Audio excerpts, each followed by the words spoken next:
हो गया? ठीक, क्लास हो जाएगी तो फिर इसको सेव करने के लिए बुलाऊंगी आपको, ठीक है?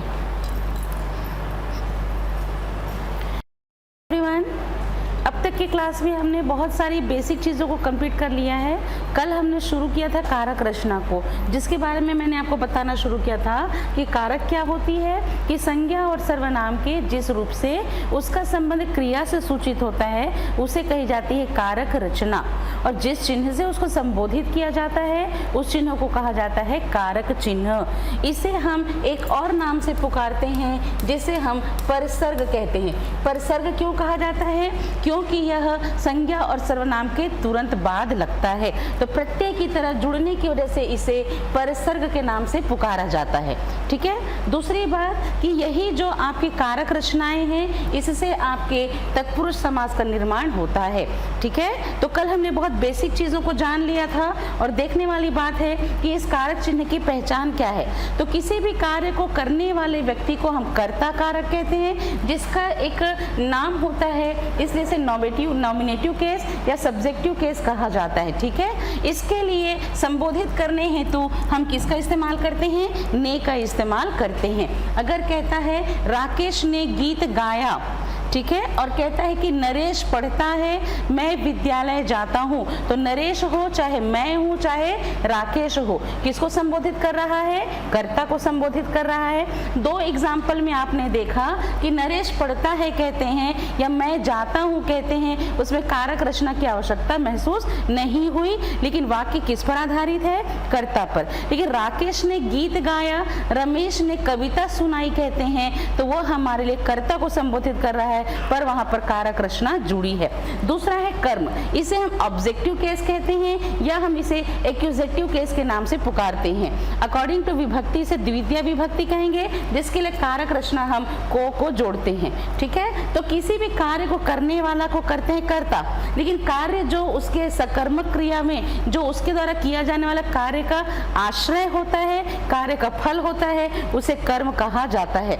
जब दो कर्म की स्थिति हो जाती है तो गौण कर्म के साथ में को लगाया जाता है। जब मैंने आपको सकर्मक क्रिया और अकर्मक क्रिया बताई थी तब बताया था कि अगर वो सजीव है, गौण कर्म कब हो जाता है? जब वो सजीव है। जैसे मैं गाय को चराता हूँ, मैं बच्चे को मेला दिखाता हूँ, तो बच्चा और गाय सजीव है, इसलिए कारक रचना को का जुड़ना वहां पर अनिवार्य होगा, ठीक है? लेकिन लता ने खाना खाया, वह पत्र पढ़ेगा कहते हैं। अब पत्र हमारे लिए आपका निर्जीव तत्व है, इसलिए यहाँ पर कारक रचना की आवश्यकता नहीं है। तो जहाँ सजीव पक्ष होता है कर्म के तौर पर, तो कारक रचना को जोड़ना अनिवार्य है, और जहाँ निर्जीव पक्ष होता है कर्म के अनुसार, तो कारक रचना की आवश्यकता उतनी ज्यादा नहीं होती। तो मैं पत्र लिखता हूँ कहेंगे तो भी किसको लिख रहा है? पत्र को लिख रहा है, ठीक है? मैं भोजन खाता हूँ तो किसको खा रहा है? भोजन को खा रहा है। तो उसने कुत्ते को मारा कहते हैं। फूलों को गिथ कर माला बनाओ, आटे को गूंद कर रोटियां बनाओ, दरवाजे को बंद कर दो कहते हैं, कुत्ते को भगाओ कहते हैं। तब हमारे लिए कौन सा हो जाता है? कर्म सूचक होता है। तीसरा है करण, इसे हम इंस्ट्रूमेंटल केस या इक्विपमेंटिव केस के नाम से पुकारते हैं। इसमें किसी भी कार्य के करने का साधन, उसके माध्यम या उसके स्रोत का पता चलता है। संज्ञा सर्वनाम के जिस रूप से किसी भी कार्य के होने के माध्यम, स्रोत, जरिया जिसके द्वारा कार्य किया गया है उसका बोध होता है, तो वहाँ करण कारक रचना होती है, जहाँ पर हम से और के द्वारा का प्रयोग जो है वो करते हैं। मैं साइकिल से विद्यालय जाता हूँ, तो विद्यालय जाने का माध्यम क्या हुआ? साइकिल, ठीक है? मैं हाथ से लिखता हूँ, तो लिखने का माध्यम कौन हुआ? हाथ हुआ। तुलसीदास के द्वारा रामायण की रचना की गई कहते हैं, तो रामायण की रचना किसके माध्यम से की गई? तुलसीदास के द्वारा, ठीक है? तो लड़के के द्वारा भेजा गया, या कह सकते हैं कि पत्र बच्चे के द्वारा भेजा गया, या मेरे द्वारा गीत लिखा गया, या कहते हैं उसे पत्र के द्वारा सूचना दे दी गई, या कहते हैं वह साइकिल से गया। ऐसी स्थिति में क्या होता है? कार्य करने का साधन, माध्यम। मैं हाथ से भोजन खाता हूँ, मैं दाहिने हाथ से लिखता हूँ, ठीक है ना? ये माध्यम हुआ। अब होता है संप्रदान। संप्रदान को डेलीकेशन मानते हैं। कर्ता जो कार्य कर रहा था वह किसी को करता है समर्पित करता है, यानी कि देना या समर्पण करना, जिसके लिए कुछ कार्य किया जाता है। तो संज्ञा सर्वनाम के जिस रूप से किसी को देने या उसके लिए कार्य किया जाता है तो संप्रदान कारक यानी कि डेटिव केस कहलाता है। इसके लिए हम को, के लिए, के खातिर, के कारण इसका इस्तेमाल करते हैं, ठीक है ना। देश के खातिर भक्ति का भाव होना चाहिए। उसी प्रकार कह सकते हैं एग्जाम्पल के तौर पर बच्चे को दूध पिलाओ। अब आपका कंफ्यूजन क्रिएट करता है, देखने वाली बात है कि यहाँ भी को है, ठीक है, और एक कंफ्यूजन क्रिएट करता है कि यहाँ भी को है, ठीक है। दो कंफ्यूजन एक कंफ्यूजन हुआ कि कर्म में भी को है और आपके संप्रदान में भी को है, लेकिन जो कर्म में को है वह क्रिया का आश्रय होगा या कार्य का क्या होगा, आश्रय होगा, ठीक है। एग्जाम्पल कहता है जैसे कि उसने कुत्ते को मारा। किसको मारा? कुत्ते को मारा। मारना क्रिया है, मारना क्या है हमारे लिए, क्रिया है, और कुत्ता क्या है हमारे लिए, कर्म है। क्लियर हो गया, ठीक। लेकिन अगर यहाँ कह रहा है एग्जाम्पल बच्चे को दूध पिलाओ कहता है, तो दूध लाना है किसके लिए, बच्चे के लिए। भिखारी को भिक्षा दे दो, तो देना है किसको, भिखारी को।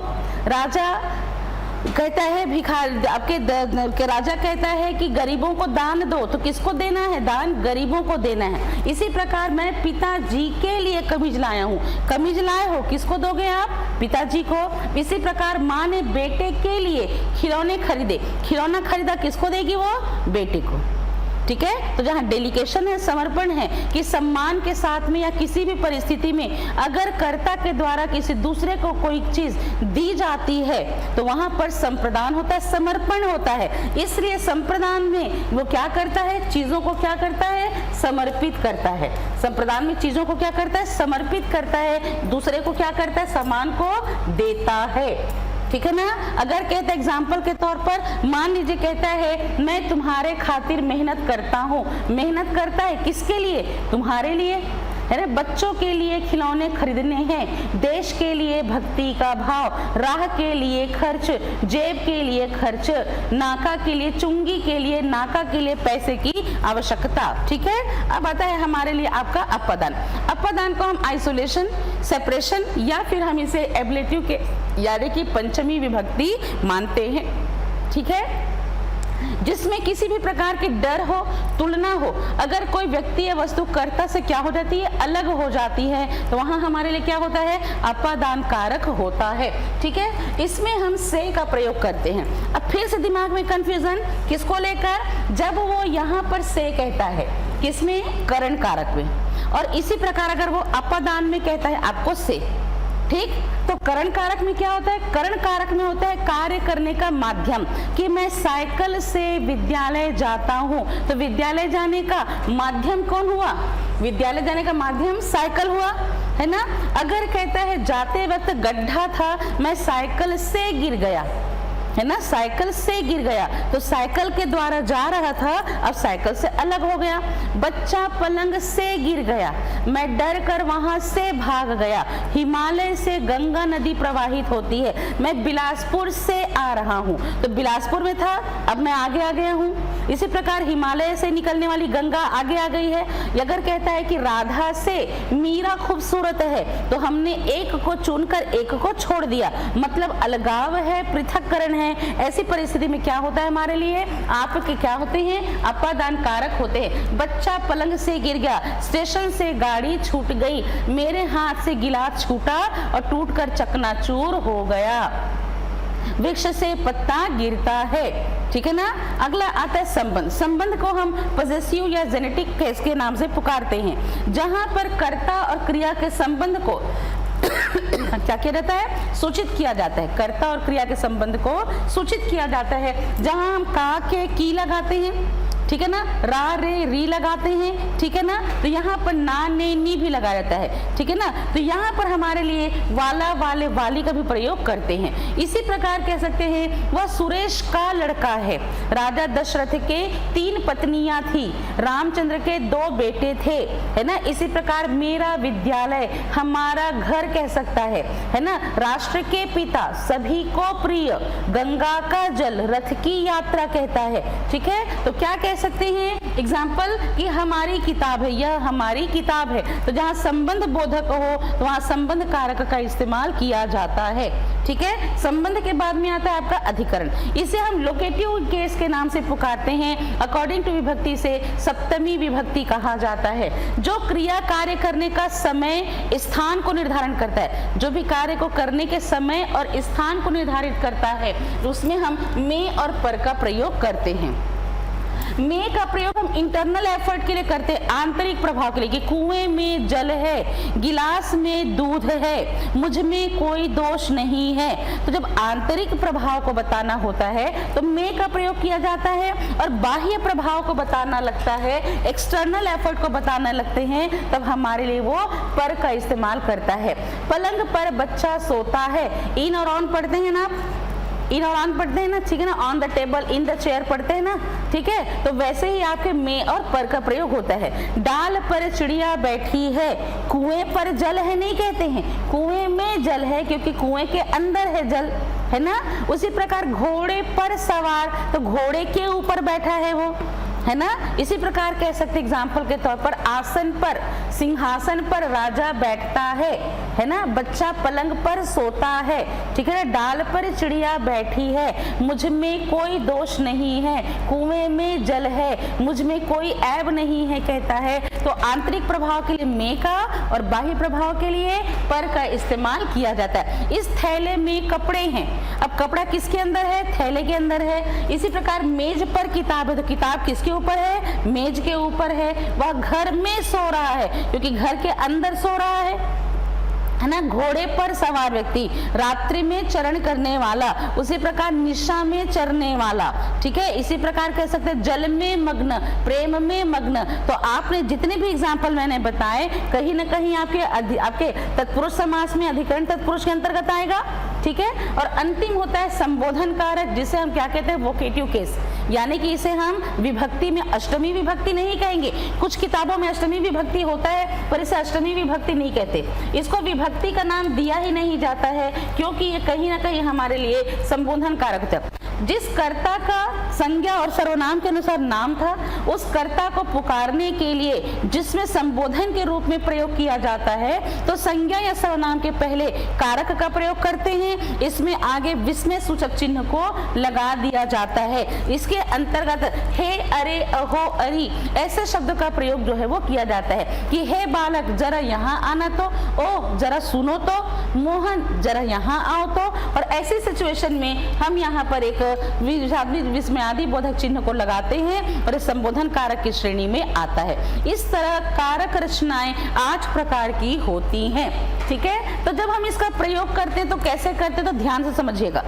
जब वाक्य में कारक रचना के प्रयोग किए जाते हैं, तो कभी कभी वाक्य शुद्धि के अंतर्गत कारक रचना से संबंधित आपकी गलतियों वाले वाक्य भी दिए जाते हैं। मैंने ऑफिस जाना है, वाक्य में किस प्रकार की अशुद्धि है, मैंने ऑफिस जाना है, वाक्य में किस प्रकार की अशुद्धि है कहता है। अब आपका दिमाग कहता है कि मैं तो कर्ता सूचक है, तो मैं के साथ में ने लगा है, मतलब सेंटेंस क्लियर है। पर चूंकि ऑफिस जाना कह रहा है, तो ये सेंटेंस किसको बता रहा है, आपका ट्रांजिटिव वर्ब वाला सेंटेंस है। और जब ट्रांजिटिव वर्ब वाला सेंटेंस होता है, तो ऐसी सिचुएशन में मैंने ऑफिस जाना है ना होकर क्या हो जाएगा, मुझको ऑफिस जाना है। अब यही प्रश्न क्या बनेगा, अगर वाक्य शुद्ध करके लिखिए बोला तो आप क्या लिखोगे कि मुझको ऑफिस जाना है।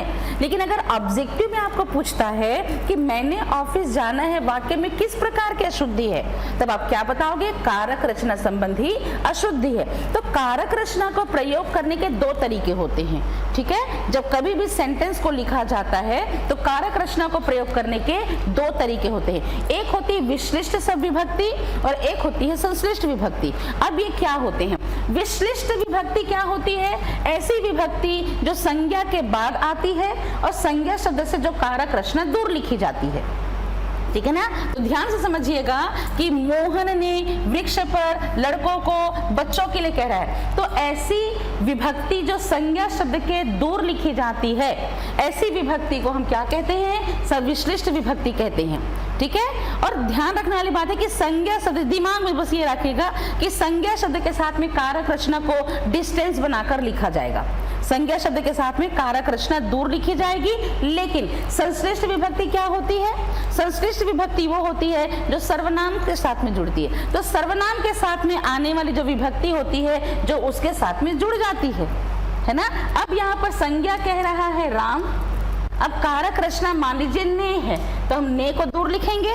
लेकिन सर्वनामिक शब्द है जैसे कि मैं, तो सर्वनामिक शब्द के साथ में कारक रचना क्या हो जाती है? सट जाती है। क्लियर हो गया बेटा? ठीक, तो संज्ञा शब्द के साथ में कारक रचना को दूर लिखा जाता है और सर्वनामिक शब्द के साथ में कारक रचना को सटा कर लिखा जाता है। ठीक है। दूसरी बात, यदि दो कारक रचना एक साथ आ जाती है तो दो कारक रचनाओं को अलग कर देते हैं। जैसे कि अगर वो कहते हैं उसके, कह दिया उसके, तो संबंध बोधक है।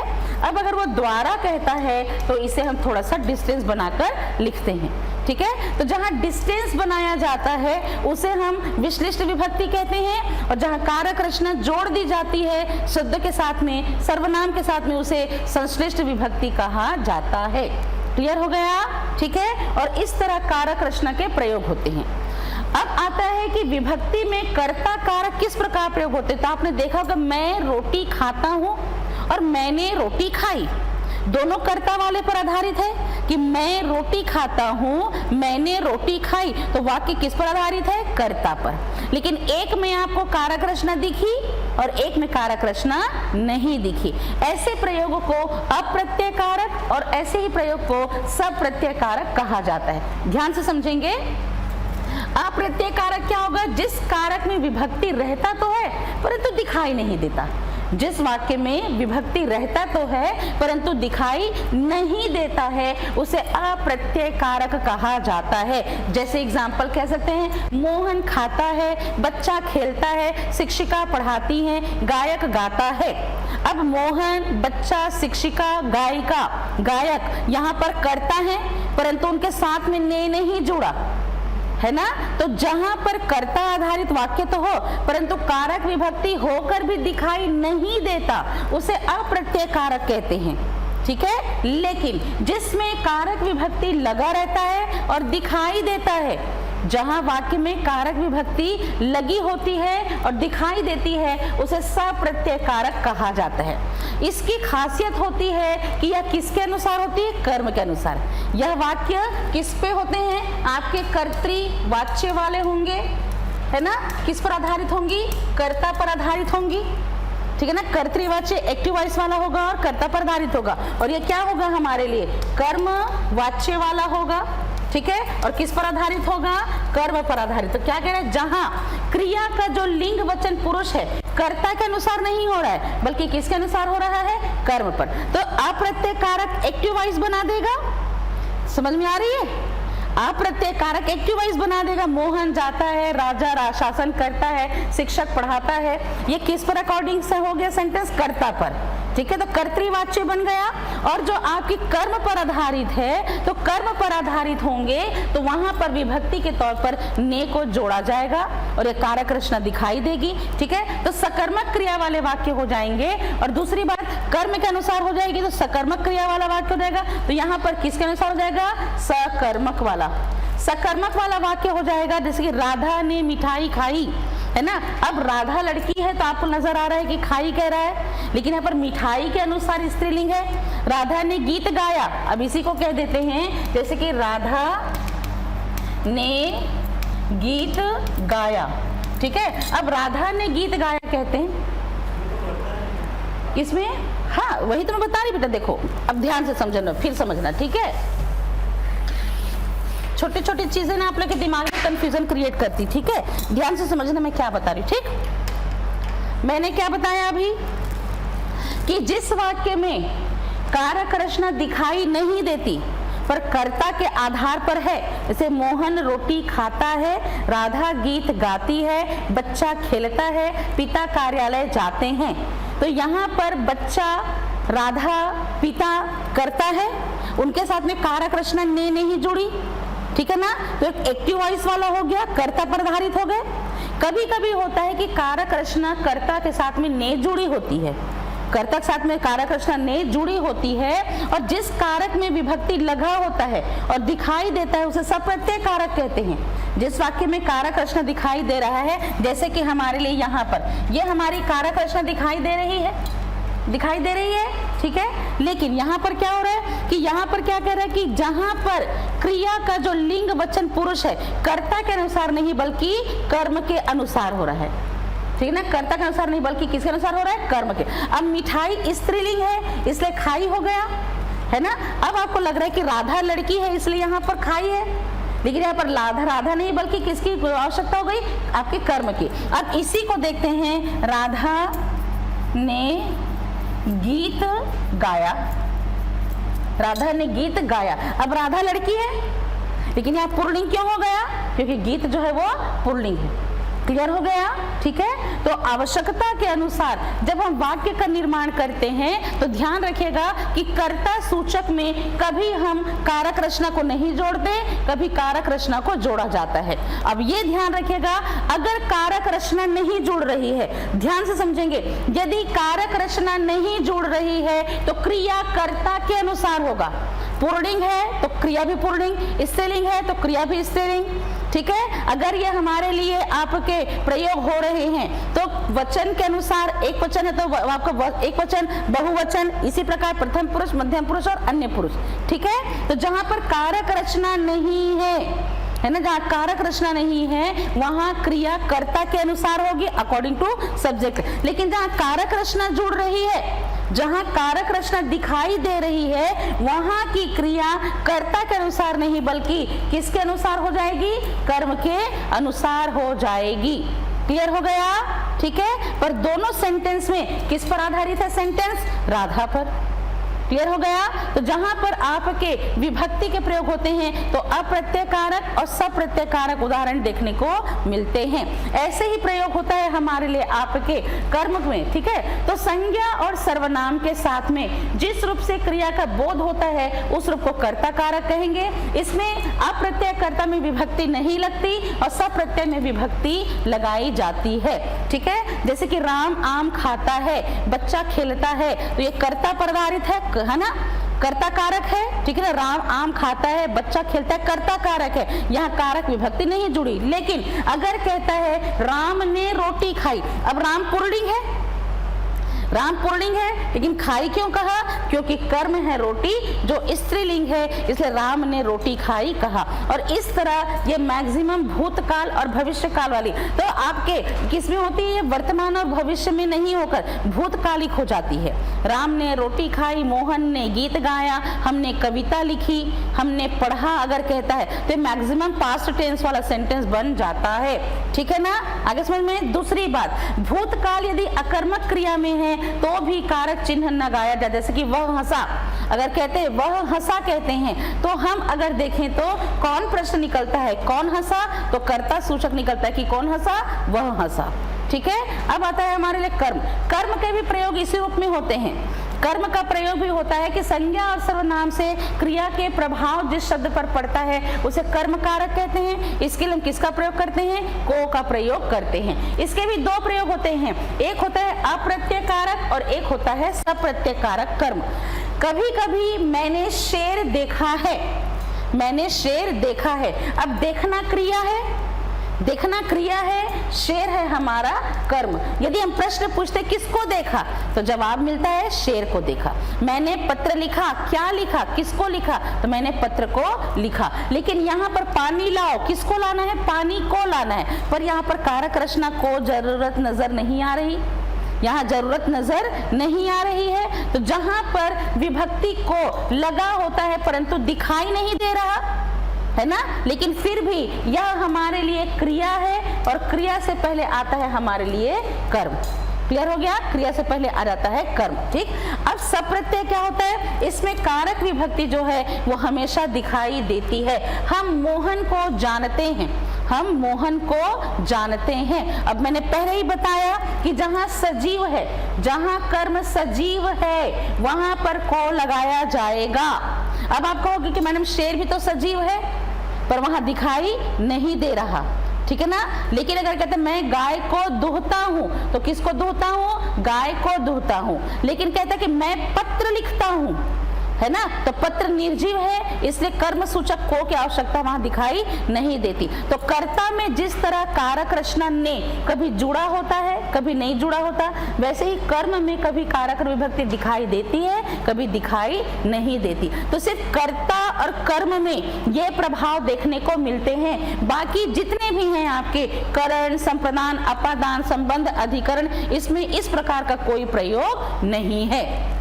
क्लियर हो गया कि सिर्फ कर्ता में और कर्म कारक में अप्रत्यय और सप्रत्यय का प्रयोग देखने को मिलता है। बाकी करण, संप्रदान, अपदान, संबंध, अधिकरण, इसमें किसी भी प्रकार का कोई परिवर्तन देखने को नहीं मिलता। वह वृक्ष को कुल्हाड़ी से काटता है, वह कुल्हाड़ी से वृक्ष काटता है, तो काटना क्रिया है, वृक्ष को काट रहा है, माध्यम क्या है? कुल्हाड़ी है, ठीक है ना। इसी प्रकार मेरे द्वारा मकान ढहाया गया, मकान को ढहा दिया गया, माध्यम कौन बना?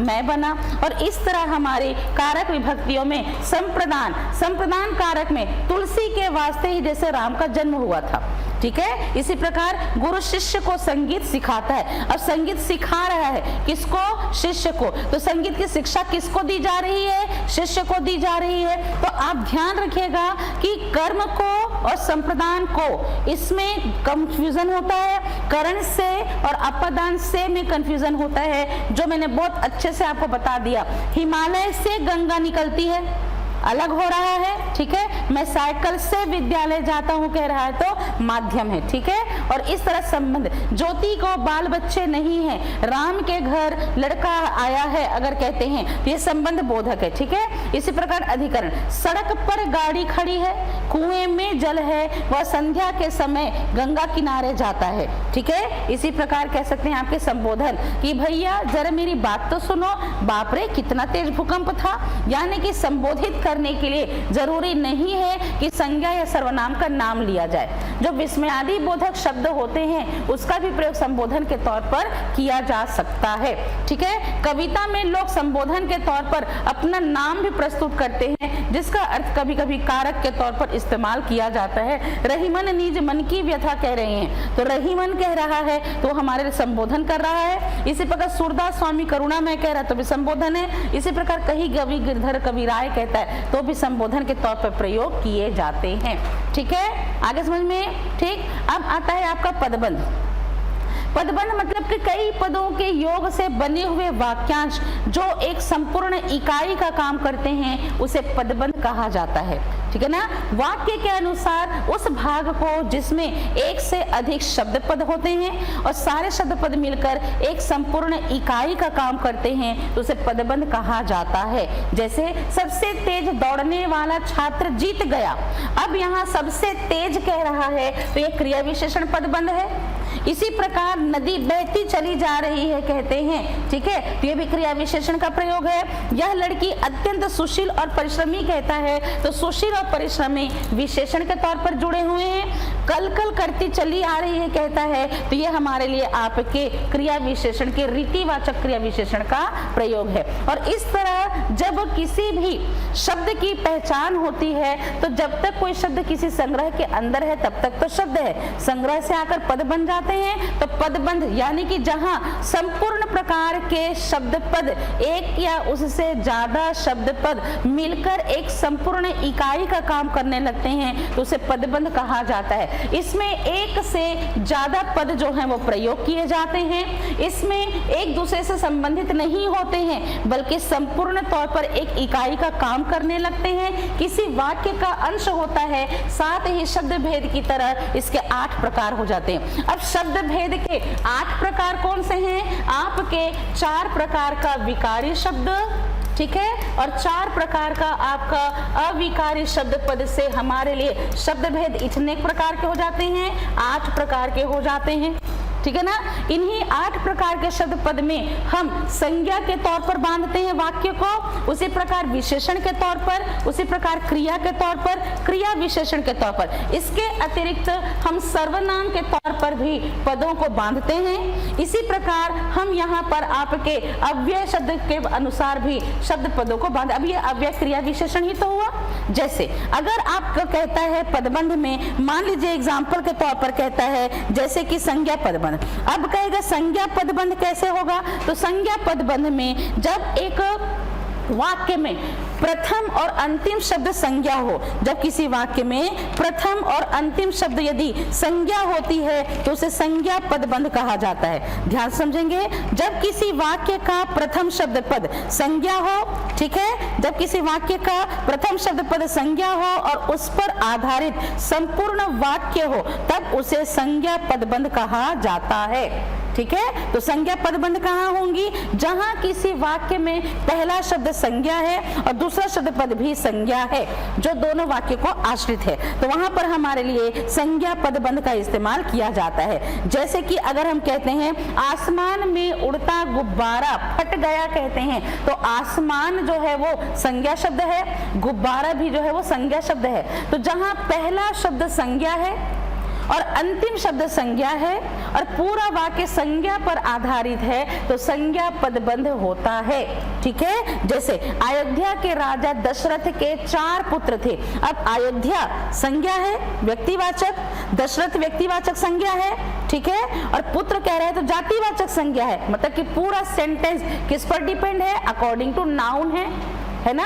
तो जहां पर पहला और अंतिम शब्द संज्ञा हो और पूरा वाक्य संज्ञा की तरह काम करेगा, तो संज्ञा के पद अगर एक दूसरे से बंधे हैं तो संज्ञा पदबंध कहलाएंगे। ठीक है, दूसरा सर्वनाम।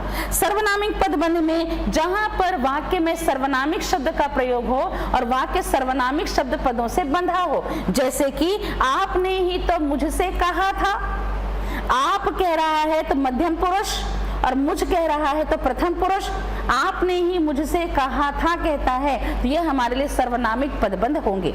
विशेषण पदबंध क्या होंगे कि विशेषण संज्ञा और सर्वनाम की विशेषता बताने वाला शब्द है। जब किसी वाक्य में प्रथम शब्द विशेषण का हो और पूरा वाक्य उसी विशेषण पर आश्रित हो या आधारित हो, और ऐसा वाक्य में शब्द जो विशेषण के रूप में एक दूसरे से बंधे हों, विशेषण पदबंध कहलाते हैं। बरगद और पीपल के घनी छांव में व्यक्ति विराम करना चाहता है। बरगद और पीपल के घनी छांव में, तो बरगद और पीपल संज्ञा शब्द है, बरगद और पीपल संज्ञा शब्द है, जिसकी विशेषता बता रहा है कि घनी छांव, जिसकी विशेषता बता रहा है घनी छांव। ठीक है, वहां पर आदमी क्या करते हैं, विश्राम करते हैं। ठीक है ना। इसी प्रकार कह सकता है उसका घोड़ा अत्यंत सजीला, फुर्तीला और आज्ञाकारी है। अब घोड़ा जातिवाचक संज्ञा है, जिसकी विशेषता क्या बता रहा है कि फुर्तीला है ना, सजीला है और कैसा है, आज्ञाकारी है। तो किसका काम कर रहा है वो, विशेषण का। किसका काम कर रहा है, विशेषण का। इसी तरह देखा जाए तो देखिए मैंने क्या बताया कि जिस शब्द पद का अंतिम और शुरुआत का शब्द संज्ञा वाला हो और पूरा वाक्य संज्ञा पर आधारित हो, तो संज्ञा का काम करने वाले पदबंध को संज्ञा पदबंध कहते हैं। एग्जाम्पल देख लिया, ठीक है ना। तो यहाँ पर राम ने लंका के राजा रावण को मारा। अब राम संज्ञा है, लंका संज्ञा है, राजा संज्ञा है, रावण संज्ञा है, पूरा सेंटेंस संज्ञा वाला हो गया। ठीक है ना। उसी प्रकार मैंने आपको बताया विशेषण। विशेषण में बताया कि ऐसा शब्द जो विशेषण के तौर पर कार्य करता है ना, कि जहां पर आपके पहला शब्द और अंतिम शब्द यदि विशेषण वाला होता है और पूरा वाक्य विशेषण पर आधारित हो जाता है, तो विशेषण पदबंध होता है। यानी कि तेज चलने वाली गाड़ियां प्रायः देर से पहुंचती हैं। अब गाड़ी की विशेषता है कि वो कैसे चलती है, तेज चलती है, और कैसे पहुंचती है, देर से पहुंचती है ना। तो विशेषण का काम कर रहे हैं। इसी प्रकार देखिए आपका क्रिया। क्रिया पदबंध में मुख्य तौर पर क्रिया पहले आती है, उसके बाद अन्य क्रियाएं मिलती हैं और क्रिया का योग बनाती हैं। ठीक है, कहा जा सकता है कहता है, तो कहना क्रिया है, सकना भी क्रिया है। तो जहां किसी वाक्य में क्रिया के अनुसार पद एक दूसरे से बंधे होते हैं, वहां क्रिया पदबंध होता है। अब दरवाजा खोला जा सकता है, खोलना क्रिया है, जाना क्रिया है, सकना क्रिया है ना। तो जहां किसी वाक्य में मुख्य क्रिया पहले आ जाए और बाद में सहायक क्रियाओं के माध्यम से वाक्य में पद एक दूसरे से बंध जाएं और पूरा वाक्य क्रिया की तरह काम करने लगे तो उसे कौन सा पदबंध कहेंगे? क्रिया पदबंध कहेंगे। ठीक है, अब आता है क्रिया विशेषण। क्रिया विशेषण को हम किसके अंतर्गत मानते हैं? अव्यय के अंतर्गत। क्रिया विशेषण को किसके अंतर्गत माना जाता है? अव्यय के। कि पदबंध मूलतः क्रिया विशेषण का रूप होने के कारण क्रिया से पहले आता है। तो ध्यान रखेंगे कि क्रिया से पहले हम एडवर्ब को रखते हैं और आपके नेगेटिव वर्ड्स को रखते हैं। मत जाना, मत खाना, मत छूना, तो नकारात्मक शब्द मत जाना, मत खाना, नहीं कहना, है ना, तो नकारात्मक शब्द क्रिया के पहले आता है। वैसे ही एडवर्ब यानी कि ध्यान पूर्वक पढ़ना, है ना, उसी प्रकार अगर हम कह सकते हैं ध्यान लगाकर पढ़ना, तो क्रिया विशेषण का शब्द और नकारात्मक शब्द क्रिया से पहले रखा जाता है। तो जहां पर एग्जाम्पल क्या कह रहा है कि क्रिया विशेषण के शीर्ष में स्थान पर होता है। ठीक है, जमीन पर लौटते हुए, किस पर लौट रहा है वो? जमीन पर। मैंने रमा की आधी रात तक प्रतीक्षा की। प्रतीक्षा की कब तक की? आधी रात तक, है ना। छात्र मोहन की शिकायत दबी जबान से कर रहा है, पर किसे जबान से कर रहा है? दबी जबान से कर रहा है। इसी प्रकार कुछ लोग सोते सोते चलते हैं। कैसे? सोते सोते चलते हैं। तो यहाँ पर वाक्य क्रिया विशेषण का हो गया। ठीक है ना, तो इसे क्रिया विशेषण पदबंध कहा जाता है। इसके अलावा देखा जाए तो हम सर्वनामिक पदबंध भी बता चुकी मैं कि मुझ अभागे ने कहा। संबंध बोधक पदबंध बाहर की ओर, समुच्चय बोधक मतलब क्योंकि, इसलिए, और कभी कभी हमारे लिए विस्मय आदि बोधक का भी प्रयोग पदबंध के तौर पर आवश्यकता के अनुसार किया जाता है। लेकिन अगर पूछा जाए कितने प्रकार के पदबंध होते हैं, तो संज्ञा, सर्वनाम, विशेषण, क्रिया और क्रिया विशेषण 5 प्रकार के पदबंध का प्रयोग किया जाता है। तो जो 8 प्रकार के शब्द हैं, 4 विकारी और 4 अविकारी, उनमें से मुख्य तौर पर संज्ञा, सर्वनाम, क्रिया, विशेषण बंधे तो होते हैं, परंतु अविकारी शब्द पद में से मुख्यतः हम क्रिया विशेषण का इस्तेमाल करते हैं। लेकिन आवश्यकता पड़े तो विस्मय आदि बोधक को, संबंध बोधक को और आपके समुच्चय बोधक को भी इस्तेमाल किया जा सकता है। क्लियर हो गया? ठीक है, अब पदबंध के बाद में आता है निपात। ये अभी सीजीपीएससी मेंस में स्पेशली पूछा गया है। निपात शब्द से आप क्या समझते? 2 नंबर का प्रश्न आया था ये। सोचिए बच्चा इसको प्री में पढ़ना नहीं चाहता, जो मैं चीजें आपको बेसिक बता रही हूँ, और लास्ट ईयर पदबंध से पूछा था, जो उपवाक्य वगैरह होते हैं ना, उससे पूछा था। अब सीजीपीएससी में आपके मेंस में ना प्री वाले टॉपिक्स जो आपके पार्ट ऑफ स्पीच वाले, उससे क्वेश्चन बहुत पूछ रहा है। बलाघात पूछा था, वर्णमाला के बलाघात को पूछा था 2 नंबर का, और 2 नंबर का निपात मतलब 4 नंबर का शब्द मजाक में यहीं से पूछ लिया था। ठीक है, तो निपात का मतलब होता है जो वाक्य में कहीं भी गिर पड़े, यानी कि कुछ अव्यय या अविकारी शब्द की तरह ऐसे शब्द होते हैं जिसे वाक्य में भाव के अनुसार, आवश्यकता के अनुसार कहीं भी रख दिया जाता है, तो जिस पर वाक्य में जो शब्द हैं या वाक्य हैं उस पर विशेष प्रकार का बल पड़ने लगता है, तो ऐसे प्रभाव को क्या कहा जाता है? निपात कहा जाता है। ठीक है, तो वाक्य में भाव के अनुसार शब्द या वाक्य पर बल देने के लिए लगाए जाने वाले शब्द को निपात कहा जाता है। ठीक है, तो ध्यान से समझेंगे कि निपात का अर्थ होता है कि कुछ ऐसे अव्यय शब्द हैं जो आवश्यकता के अनुसार वाक्य में एक विशेष प्रकार का बल लगाने के लिए, शब्द पर विशेष प्रकार का बल लगाने के लिए जो प्रयोग होता है उसे निपात कहा जाता है। जैसे रमेश ने यह कलम मुझे ही दी है। रमेश ने यह कलम मुझे ही दी है कहता है, तो वाक्य पर बल लग रहा है कि रमेश ने एक कलम लाई, बहुत सारे लोग थे पर किसी को नहीं दिया, केवल किसको दिया? ओनली मी, केवल मुझको दिया। अब इसी वाक्य को देखिए, रमेश ने ही यह कलम मुझको दी है। अब यहाँ पर वाक्य बदल गया कि इतने सारे लोग कक्षा में थे, किसी ने पेन नहीं दिया, केवल रमेश ने ही दिया। पहले क्या था? रमेश ने मुझको ही दिया, किसी को नहीं दिया। अब क्या, रमेश नहीं दिया और किसी ने नहीं दिया, ठीक है। रमेश ने मुझे ही यह कलम दी और किसी को नहीं दी। तो वाक्य में हम देखते यहाँ पर हम इस पर बल लगा रहे हैं, मुझ पर बल लगा रहे हैं, यहाँ रमेश पर बल लगा रहे हैं, यहाँ भी मुझ पर बल लगा रहे हैं। तो वाक्य में आवश्यकता और भाव के अनुसार अगर किसी शब्द को इस प्रकार रखा जाए जिससे वहां शब्द या वाक्य पर बल लगने लगता है तो उसे निपात कहा जाता है। अर्थात वाक्य में जो कहीं भी गिर पड़े भाव के अनुसार उसे निपात कहा जाता है। तो वाक्य के अंतर्गत जब हम देखते हैं तो आप तो केवल आ जाइए बाकी हम संभाल लेंगे। अगर कह रहे हैं आप तो केवल आ जाइए बाकी हम संभाल लेंगे, आप तो कह रहा है, जब बल लगा रहा है, अरे आ तो जा फिर देखेंगे, है ना, पहले आ तो फिर देखेंगे। तो पहले वो बल लगा रहे के लिए आ फिर देखा जाएगा। उसी प्रकार कह सकते हैं मैं तो उसका नाम भर तक जानता हूँ, मैं तो उसका नाम भर ही जानती हूँ, बाकी उसके बारे में मुझको जानकारी नहीं है, मैं तो सिर्फ उसका नाम बस जानती हूँ। तो हमने क्या जोर लगाया कि देखो भैया मेरे को उसके बारे में कुछ नहीं पता, केवल मैं उसका नाम जानती हूँ। इसी प्रकार कह सकते हैं मनोज भी साथ जाएगा, तो बल लगा रहे कि देखो हम लोग नहीं जाएंगे, केवल हम लोग नहीं जाएंगे, मनोज भी जाएगा, उसको भी लेकर चलते हैं। इसी प्रकार कहते हैं दूर तक न चमन कोई, दूर तक ना चमन कोई, फिर कैसी ये खुशबू, हो रहा है गुमा मुझको, है पास कहीं तू, क्या ये सच है या मैं दीवाना, हाँ ये सच है नहीं मैं दीवाना, ना ना, है ना। तो अगर जहां पर बल लगाया जा रहा है, जहां पर बल लगाया जा रहा है कि जितने भी प्रकार के प्रयोग होते हैं, हम मैक्सिमम क्या करते हैं, प्रश्न पर बल लगाते हैं, है ना। कभी कभी हम अस्वीकृति, विस्मयादि यानी कि अलग अलग पर। तो निपात में देखिए हम इतने का प्रयोग विशेष तौर पर करते हैं। निपात में हम ही, तक, भर, मात्र इसका प्रयोग करते हैं ना।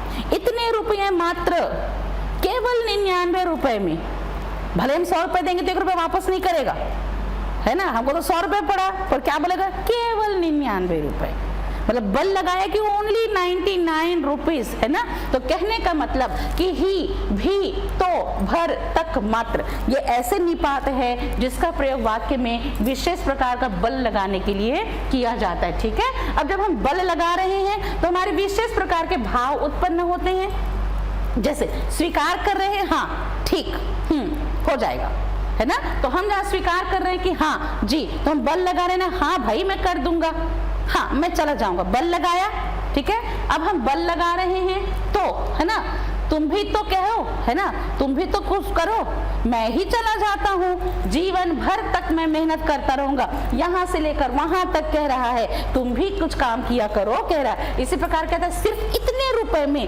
केवल इतने रुपए में। अब नकारात्मक है, मत ना, जी नहीं, नहीं, नकारात्मक है, नहीं मैं नहीं जाऊंगा, बल लगाया, है ना। इसी प्रकार प्रश्न क्या, हम बोलते हैं ना क्या कर रहे हो या क्या हो गया, तो बल लगाते हैं ना। इसी प्रकार विस्मय, काश ऐसा हो जाता, है ना। इसी प्रकार तुलना, है ना, तुलना कर देना कि इससे तो ये अच्छा है, मुझसा नहीं रे तुझसा, बोलते हैं ना। इसी प्रकार आदत, जी ठीक, है ना। और अवधारणा, ठीक है, करीब, लगभग, तकरीबन, ये सारे शब्द है जिसका प्रयोग किसके अनुसार किया जाता है, निपात के अनुसार किया जाता है। जैसे कि अब अव्यय में और निपात में क्या अंतर होता है।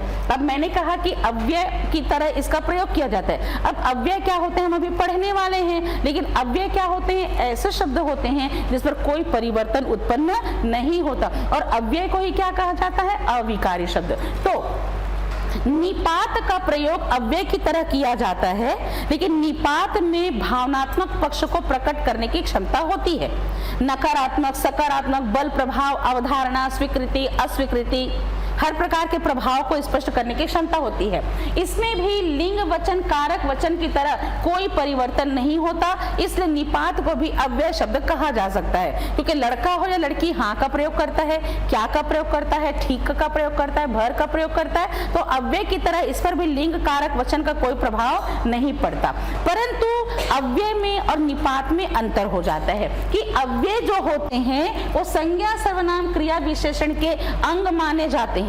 तो जो 4 प्रकार का विकारी था, तो अव्यय शब्द है जो शब्द के अंग में अविकारी शब्द के अंतर्गत आते हैं, ठीक है। इसके विपरीत अगर हम निपात की बात करते हैं तो ये अव्यय की तरह तो है, परंतु ये भाव को बताने वाला सहायक होता है, शब्द का अंग माना नहीं जाता। इसे वाक्य का अंग भी नहीं माना जा सकता है, क्योंकि अर्थ और भाव के अनुसार आवश्यकता पड़ने पर किसी शब्द के बाद में इसे अनावश्यक तौर पर जोड़कर उसमें बल लगाने के लिए ही इसके प्रयोग जो है वो किए जाते हैं। अब जैसे हम भी कह रहे हैं, है ना, अब हम भी कह रहे हैं, अब देखिए वाक्य में बल कैसे लगा रहा है, वह भी खाता है, मतलब केवल हम नहीं खाते भैया, वो भी खाता है इस चीज को, है ना, तो बल लगा रहे हैं कि केवल हम नहीं खा रहे हैं, वह भी खा रहे हैं।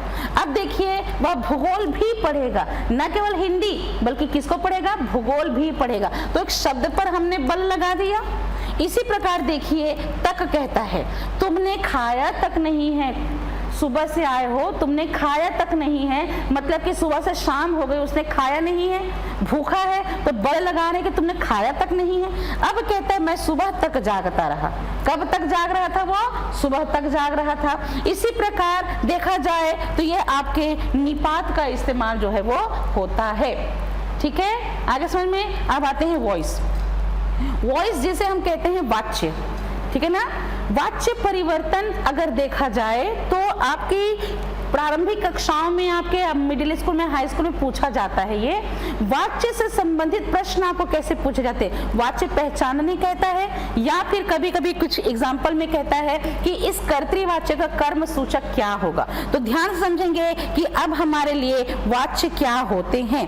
तो वाच्य की अगर बात करे जाए तो वाच्य जिसे हम इंग्लिश में वॉइस कहते हैं, वाच्य जिसे इंग्लिश में क्या कहा जाता है, वॉइस कहा जाता है। ठीक है, तो कहने का मतलब क्रिया के जिस रूप से उसके मुख्य विषय का बोध हो। तब जब मैंने क्रिया बताई थी तो क्रिया में मैंने बताया था कि कर्म के अनुसार क्रिया कितनी होती है, दो प्रकार की, सकर्मक और अकर्मक। रचना के आधार पर क्रिया कितनी होती है, आपकी 5 प्रकार की, सामान्य क्रिया, संयुक्त क्रिया, पूर्वकालिक, प्रेरणार्थक और अनुकरणात्मक क्रिया, है ना। काल के अनुसार क्रिया कितने प्रकार की होती है, 3 प्रकार की, वर्तमानकालिक, भूतकालिक और भविष्यकालिक। विषय के अनुसार क्रिया कितनी होती है, 3 प्रकार की, और इसी विषय को क्या कहा जाता है, वाच्य कहा जाता है। इसे क्रिया का क्या कहा जाता है, पक्ष, है ना, इसे क्रिया का पक्ष कहा जाता है। अगर वो विषय पर आधारित है तो क्रिया के पक्ष में ये वाच्य बनाएंगे, और अगर यह काल पर आधारित है तो क्रिया के पक्ष में ये समय को बताएंगे। क्लियर हुआ, ठीक है। तो क्रिया के पक्ष में आपके कर्म के आधार पर 2, रचना के आधार पर 5, और क्रिया के पक्ष में विषय के अनुसार 3 होकर वाच्य बना लेते हैं, और काल के अनुसार 3 होकर ये काल को बना लेते हैं। ठीक है, तो वाक्य में क्रिया के मुख्य विषय का बोध कराने वाले को वाच्य कहा जाता है। ठीक है, तो क्रिया का वह रूप जिससे क्रिया के मुख्य विषय, क्या वो अकॉर्डिंग टू सब्जेक्ट यानी कर्ता पर आधारित है, क्या वो अकॉर्डिंग टू ऑब्जेक्ट कर्म पर आधारित है, या वो अकॉर्डिंग टू आपके पर्सनल मतलब उसके भावना पर आधारित है, तो उसे हम भाववाच्य कहेंगे। इस तरह दूसरे शब्द में कह सकते हैं कि जब कोई क्रिया कर्ता, कर्म और भाव के अनुसार होती है तो वहां पर हमारे लिए वाच्य होता है। तो जिस वाक्य की क्रिया कर्ता, कर्म, भाव के वचन, लिंग, पुरुष के अनुसार होती है तो ऐसे प्रयोग को वाच्य प्रयोग कहा जाता है। ठीक है, और वाच्य के प्रयोग की बात की जाए तो एक किताब में मैंने देखा केवल 2 प्रकार के वाच्य बताए हैं, कर्तृवाच्य और कर्मवाच्य। चूंकि कर्ता है और उसका कर्म है तो उसकी भावनाएं भी है, इसलिए तीसरे प्रकार के वाच्य का जन्म होता है, जहां पर हमारे लिए वाच्य प्रयोग में 3 प्रकार के वाच्य देखने को मिलते हैं। तो कर्त्री और अकर्त्री, ठीक है, तो इस प्रकार देखा जाए तो हम देखते हैं आपके कर्त्री और एक होता है हमारे लिए अकर्त्री। ठीक है ना, और ये 2 क्या होते हैं ध्यान से समझेंगे। ठीक है, कर्तृवाच्य जिसमें कथन का केंद्र कर्ता पर आधारित होता है, ठीक है ना, कर्तृवाच्य जिसमें कथन का केंद्र कर्ता पर आधारित होती है, कर्म गौण होता है। ध्यान से समझेंगे बेटा, ठीक है ना। एक किताब में मैंने इसे पढ़ा है कि जो वाच्य होते हैं इसके भेद कितने होते हैं। तो बेसिक चीजों को देखा जाए तो एक होता है कर्तृ, है ना, इसमें किसकी प्रधानता होती है, कर्ता प्रधान होता है। ठीक है, और कर्म जो होता है वो क्या होता है, गौण होता है। ठीक है ना। जिस वाक्य में कर्ता की प्रधानता होती है, कर्म जो है वो गौण होता है। तो जिस वाक्य के कथन में या जिस वाक्य में कथन का केंद्र कर्ता प्रधान होता है और कर्म गौण होता है, ये हमारे लिए आपके कर्तरी होते हैं, ठीक है। और ये किस में पाए जाते हैं? ये हमारे लिए अकर्मक में भी पाया जाता है और ये हमारे लिए किस में पाया जाता है? सकर्मक में। क्लियर हो गया? ठीक है, आगे समझ में। तो इसे हम कौन सा कहेंगे? जैसे कि राजीव सोता है, राजीव गीत गाता है, ठीक है। एग्जाम्पल अगर कहता है जैसे कि राजीव सोता है, ये अकर्मक क्रिया वाला वाक्य हुआ, है ना। अब कहता है राजीव गीत गाता है, ये किस पर आधारित हुआ? आपके सकर्मक वाला, ठीक है ना। आगे समझ में। तो इस प्रयोग को हम क्या कहते हैं? कर्तरी प्रयोग कहेंगे। अब दूसरा है हमारे लिए अकर्तरी प्रयोग, ठीक है। दूसरा है हमारे लिए अकर्तरी प्रयोग। अकर्तरी प्रयोग में कर्ता गौण या लुप्त होता है। इसमें कर्ता जो है आपका गौण या लुप्त हो जाता है, ठीक है। अब इसमें कर्ता लुप्त हो जाता है, कर्ता के बाद से और के द्वारा लगता है, और इसी अकर्तरी से जन्म होता है किसका?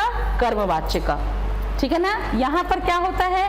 कर्ता जो है वो लुप्त हो जाता है, दिखता तो है परंतु क्रिया किसके अनुसार हो जाती है? कर्मानुसार, ठीक है ना। कर्ता लुप्त हो जाता है और क्रिया किसके अनुसार हो जाती है? कर्म अनुसार हो जाती है। और कर्म अनुसार क्रिया हो गई, मतलब किसकी प्रधानता हो गई? कर्म प्रधान हो गया, ठीक है। और कर्ता क्या हो गया? गौण हो गया, सेकेंडरी हो गया। अब कर्ता प्रधान, कर्म प्रधान है, इसलिए कौन से वाच्य का जन्म होगा? कर्मवाच्य का जन्म होगा। और इस तरह देखा जाए तो कर्मवाच्य, और इसकी पहचान क्या होगी? इसमें कर्ता के बाद से और के द्वारा का प्रयोग किया जाएगा, से और के द्वारा का प्रयोग जो है वो किया जाएगा, ठीक है। और इस तरह देखा जाए, पतंग उड़ रहा है कहते हैं, पतंग उड़ रहा है कहते हैं, तो कर्ता का लोप हो गया, ठीक है ना। पतंग उड़ रहा है। लेकिन अगर कहते रोगी को दवाई दे दो, रोगी को दवाई दे दो, तो दवाई देना है किसको देना है? रोगी को देना है, ठीक है। यहाँ पर भी कर्ता का लोप हो गया, ठीक है। अब इस तरह देखा जाए तो हमारे द्वारा यहाँ पर आपके कर्तरी और अकर्तरी से ही कर्तरीवाच्य और कर्मवाच्य का जन्म होता है, और इसी के भाव से हमारे लिए किसका जन्म हुआ? एक और पक्ष का, जैसे हम क्या कहते हैं? भाववाच्य कहते हैं, ठीक है। भाववाच्य जिसे हम कहते हैं कर्ता प्रधान और कर्म प्रधान न होकर क्रिया के भाव को बताता है। मोहन से चला नहीं जाता, राधा से रोटी खाई नहीं जाती कहते हैं। तो यहाँ पर किसकी प्रधानता होती है? भावनात्मक पक्ष की प्रधानता होती है, ठीक है। इसमें किसकी प्रधानता नहीं होती? न तो कर्ता न ही उसका कर्म, बल्कि किसकी प्रधानता होती है? भावना की प्रधानता होती है। तो इसे इम्पर्सनल वॉइस कहा जाता है। और इस तरह हमारे पास कितने प्रकार के वाच्य हो जाते हैं? आपके प्रयोग 3 प्रकार के, कर्तरी प्रयोग, कर्मणी प्रयोग और भावे प्रयोग, है ना। कर्तरी प्रयोग जहां पर क्रिया का लिंग, वचन और पुरुष किसके अनुसार होता है? अकॉर्डिंग टू सब्जेक्ट होता है। जहां पर वाक्य की क्रिया कर्ता पर आधारित होती है तो कर्ता प्रधान वाक्य को कर्तरी प्रयोग कहा जाता है। जैसे कि राम रोटी खाता है, अब राम पुल्लिंग है इसलिए खाता है। तुम विद्यालय जाते हो तो तुम मध्यम पुरुष हो इसलिए विद्यालय जाते हो। मोहन अच्छी किताबें पढ़ता है, अब मोहन एकवचन पुल्लिंग है इसलिए पढ़ता है, ठीक है। राधा गाती, राधा स्त्रीलिंग एकवचन है इसलिए गाती है, ठीक है। अब देखिए, जहां पर कर्मणी प्रयोग, जहां पर कर्ता नहीं बल्कि क्रिया का लिंग वचन पुरुष नहीं बल्कि कर्म के लिंग वचन और पुरुष के अनुसार हो। सीता ने पत्र लिखा, अब सीता स्त्रीलिंग है, सीता स्त्रीलिंग है लेकिन लिखा कह रहा है पुल्लिंग, लेकिन यहाँ पर सीता नहीं बल्कि पत्र को लिया गया और पत्र जो है वो पुल्लिंग शब्द है, ठीक है। इसी प्रकार राम ने रोटी खाई, अब राम पुल्लिंग है लेकिन खाई कह रहा है, चूंकि रोटी स्त्रीलिंग है तो कर्म के अनुसार हुआ। तीसरा, जब वाक्य की क्रिया का लिंग वचन और पुरुष कर्ता और कर्म के अनुसार नहीं बल्कि किसके अनुसार होती है? आपकी एक वचन पुल्लिंग और भाव के अनुसार होती है, अकर्मक क्रिया वाला। तो मुझसे चला नहीं जाता, सुरेश से गाया नहीं जाता, राधा से लिखा नहीं जाता, बुजुर्ग से सीढ़ी चढ़ी नहीं जाती। और इस तरह के 3 प्रयोग से जन्म होता है आपके वाच्य का। कर्त्री और अकर्त्री, तो कर्तृवाच्य में कर्ता की प्रधानता है और अकर्तृवाच्य में कर्म की प्रधानता है, और इसी भेद से जन्म होता है कर्तृवाच्य, कर्मवाच्य और भाववाच्य का। तो जिस वाक्य की क्रिया का लिंग, वचन और पुरुष किसके अनुसार होता है? कर्ता के अनुसार। जिस वाक्य का लिंग, वचन, पुरुष किसके अनुसार होता है? कर्ता के अनुसार होता है। कर्ता प्रधान वाक्य होगा। ये कैसा वाक्य होगा? ये सब्जेक्ट की प्रायोरिटी देगा, तो कर्ता प्रधान वाक्य। दूसरी बात, ये किसमें होगा? आपके सकर्मक क्रिया वाला भी हो सकता है और हमारे लिए यह अकर्मक क्रिया वाला भी हो सकता है, ठीक है ना। तो चाहे सकर्मक क्रिया वाला हो या अकर्मक क्रिया वाला हो, कर्ता प्रधान वाक्य को कर्तृवाच्य यानी कि हम इसे क्या मानते हैं? एक्टिव वॉइस के नाम से पुकारते हैं, ठीक है ना। नाहिदा उपन्यास पढ़ती है, तुम बाजार जाते हो, मैंने किताब पढ़ी, बालक भोजन खाता है, आप कार्यालय में काम करते हैं, राधिका कहानी सुनाती है, गायक गीत गाता है, नायिका अभिनय करती है। क्लियर हो गया? ठीक। अगला, जिस वाक्य की क्रिया कर्ता के अनुसार नहीं बल्कि किसके अनुसार हो? कर्म की प्रधानता वाला, है ना। हम इसे क्या कहते हैं? हम इसे पैसिव वॉइस के नाम से पुकारते हैं, ठीक है ना। तो जिस वाक्य की क्रिया कर्ता नहीं बल्कि किस पर आधारित हो? कर्म पर आधारित हो, यानी कि कर्म के वचन और पुरुष के अनुसार हो। और ये किसमें होगा? हमेशा ट्रांजिटिव वर्ड, मतलब हमेशा कि किसमें होगा? सकर्मक क्रिया वाला वाक्य होगा। दूसरी बात ध्यान रखिएगा, सकर्मक क्रिया वाला वाक्य है तो यदि कर्म, ध्यान रखना बेटा, यदि कर्म सजीव है, यदि कर्म सजीव है तो यहाँ पर कारक विभक्ति जो है वो जरूर जोड़ी जाएगी। और अगर कर्म निर्जीव है, अगर कर्म निर्जीव है तो को का इस्तेमाल नहीं होगा, ठीक है ना, मैक्सिमम।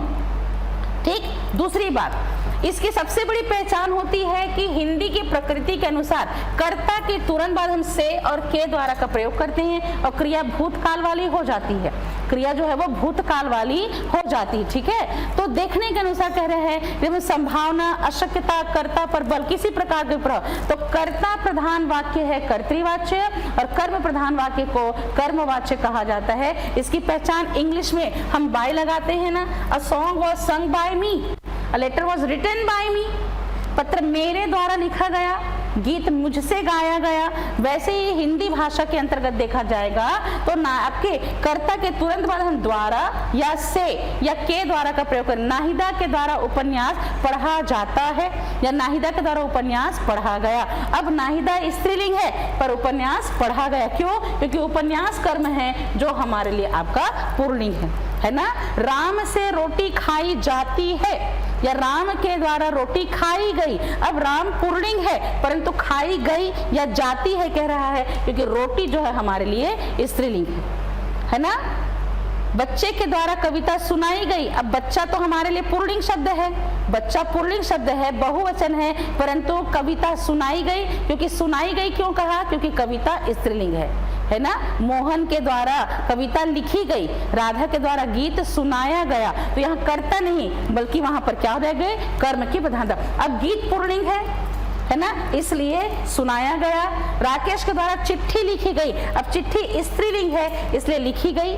आगे समझ में? तो हमारे लिए कर्म प्रधान वाक्य होगा। तीसरा है भाववाच्य, जिस वाक्य की क्रिया का लिंग, वचन और पुरुष कर्ता के कर्म के अनुसार नहीं बल्कि भाव के अनुसार होती है। अन्य पुरुष एक वचन पूरा भाव वाले, पुल्लिंग शब्द वाले, एक वचन पुल्लिंग और आपके अकर्मक क्रिया वाला वाक्य भाववाच्य की श्रेणी में आता है। मैक्सिमम नेगेटिव सेंटेंस या असमर्थता को प्रयोग करता है कि बुजुर्ग से पहाड़ी चढ़ी नहीं जा सकती, मुझसे सहा नहीं जाता, मुझसे कहा नहीं जाता, मैं कह नहीं सकता, सीता से गीत नहीं गाया जाएगा, मुझसे बैठा नहीं जाता। तो जहां पर कर्ता और कर्म नहीं बल्कि भाव की प्रधानता है। अन्य पुरुष एक वचन और पुल्लिंग में मैक्सिमम इसे देखने को मिलता है, ठीक है। अब है हमारे लिए अगला जो है आपके परिवर्तन, ठीक है। तो ध्यान रखेंगे परिवर्तन कैसे होगा।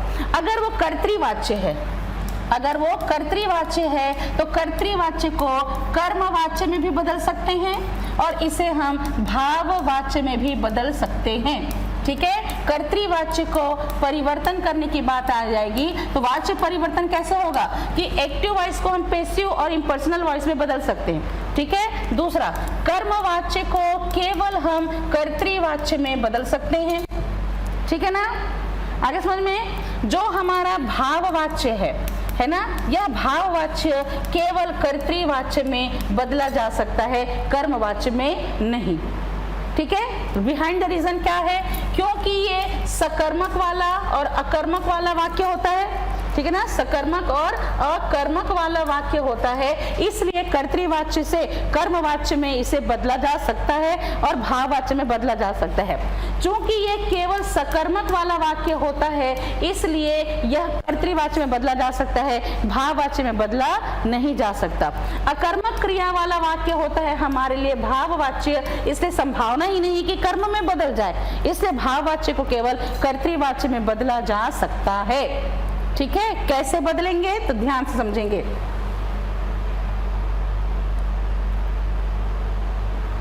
ठीक है, जैसे कर्तृ से यदि हमें कर्म में बदलना है, ठीक है ना, कर्तृ से कर्म में बदलना है, जैसे कि राधा गाती है, ठीक है, राधा गीत गाती है, राधा गाती है और राधा गीत गाती है। ठीक है, अब राधा गाती है कह रहे तो कैसा वाक्य है, ये अकर्मक क्रिया वाला वाक्य है, और राधा गीत गाती है कह रहे तो कैसा वाक्य है, सकर्मक क्रिया वाला। ठीक है, तो जब एक्टिव से पेसिव बदला जाता है तो कर्ता के तुरंत बाद हम क्या लगा देते हैं, से और के द्वारा। ठीक है ना, से और के द्वारा कह देते हैं, और जो क्रिया वर्तमान में थी वह क्या हो जाती है, भूतकालिक क्रिया बन जाती है। कर्ता के बाद में से और के द्वारा कहा और क्रिया जो है वो भूतकालिक हो जाती है। ठीक है, अब राधा गीत गाती है कहते हैं तो क्या बनेगा, राधा के द्वारा गीत गाया गया। ठीक है ना, राधा के द्वारा गीत गाया गया या गीत राधा के द्वारा गाया गया। ठीक है ना, अब राधा गाती है कहते हैं, अब इसी से हम भाववाच्य बना दें, अगर हम इसी से भाववाच्य बना दें तो राधा से गाया जाता है, या हम कह सकते हैं राधा से गाया गया। ये हमारे लिए आपके कर्मवाच्य बन गया। अब इसी को अगर भाववाच्य में बदला जाएगा तो क्या हो जाएगा, राधा से गाया नहीं जाता, राधा से गाया नहीं जाता। क्लियर हो गया।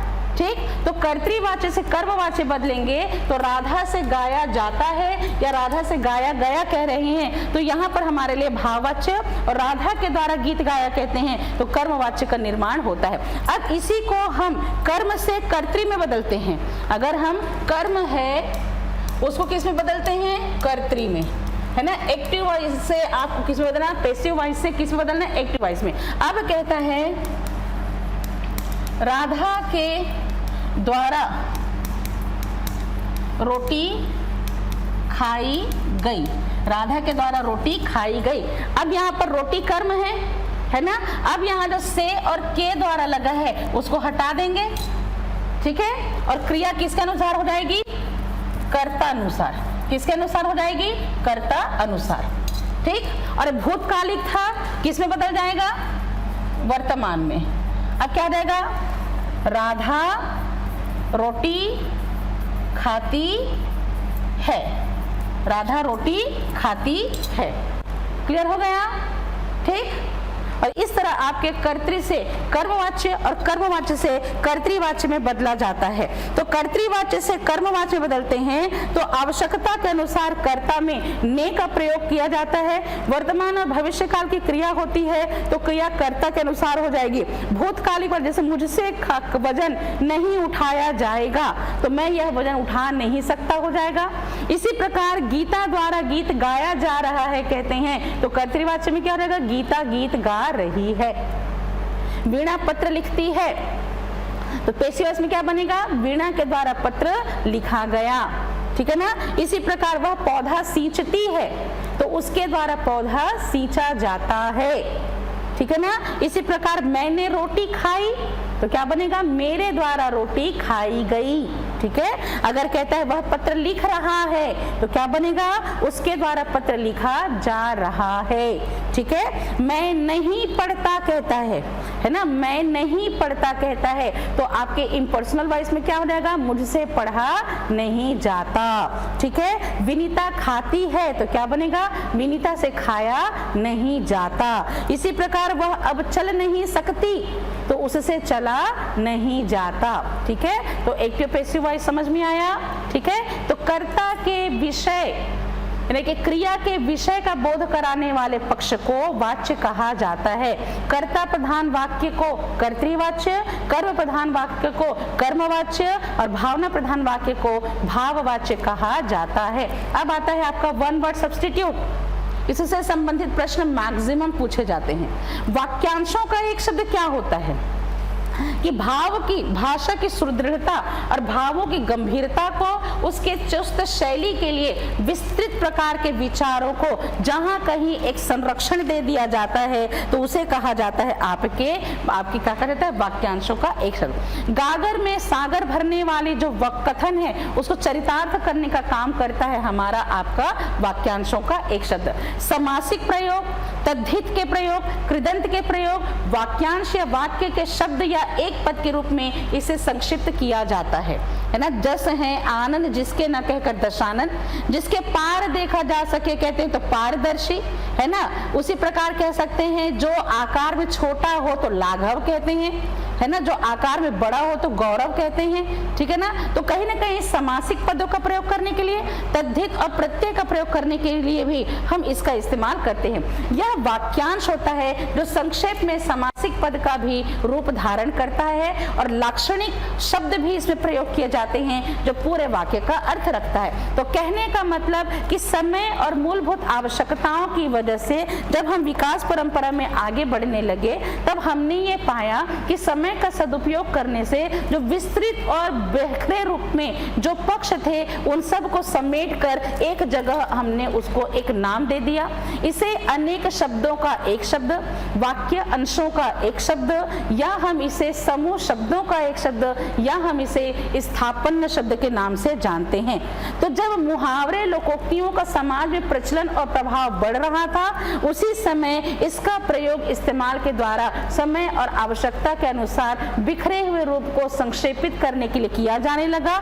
इसलिए एक संकेत जो अधिकांश शब्दों को न बताकर एक सूक्ष्म से रूप में उसके संपूर्ण भावों को बताती है वही इसकी खूबी मानी जाती है। तो संस्कृत हमेशा से ऐसे शब्दों के लिए धनी रहा है, इसलिए कहीं ना कहीं हम उनके ही शब्दों का अधिकांश तौर पर यहाँ पर इस्तेमाल करते हैं। तो कहने का मतलब कि इससे संबंधित प्रश्न आपको पूछे जाते हैं और किस प्रकार के प्रश्न होते हैं वो आपको मालूम होगा, ठीक है। ये हमेशा हमारे समासिक शब्दों के संदर्भ। तो वन वर्ड सब्स्टिट्यूट या वन वर्ड आंसर कहीं ना कहीं समास हो सकते हैं, ठीक है। तो जहां पर बहुत बिखरा हुआ और विस्तृत रूप में शब्द होता है उन शब्द को संक्षेपित करके जहां एक नाम दे दिया जाता है, नाम स्थापित कर दिया जाता है, उसे ही तो स्थापन्न शब्द कहेंगे, ठीक है। जैसे जिसके 10 आनन हैं तो हम क्या कहते हैं, दशानन। जिसके पानी में वीणा है तो क्या कहते हैं, वीणा पाणी। जिसके हृदय में ममता नहीं है तो निर्मम कहते हैं। जानने की इच्छा को जिज्ञासा कहते हैं। भू को धारण करने वाले को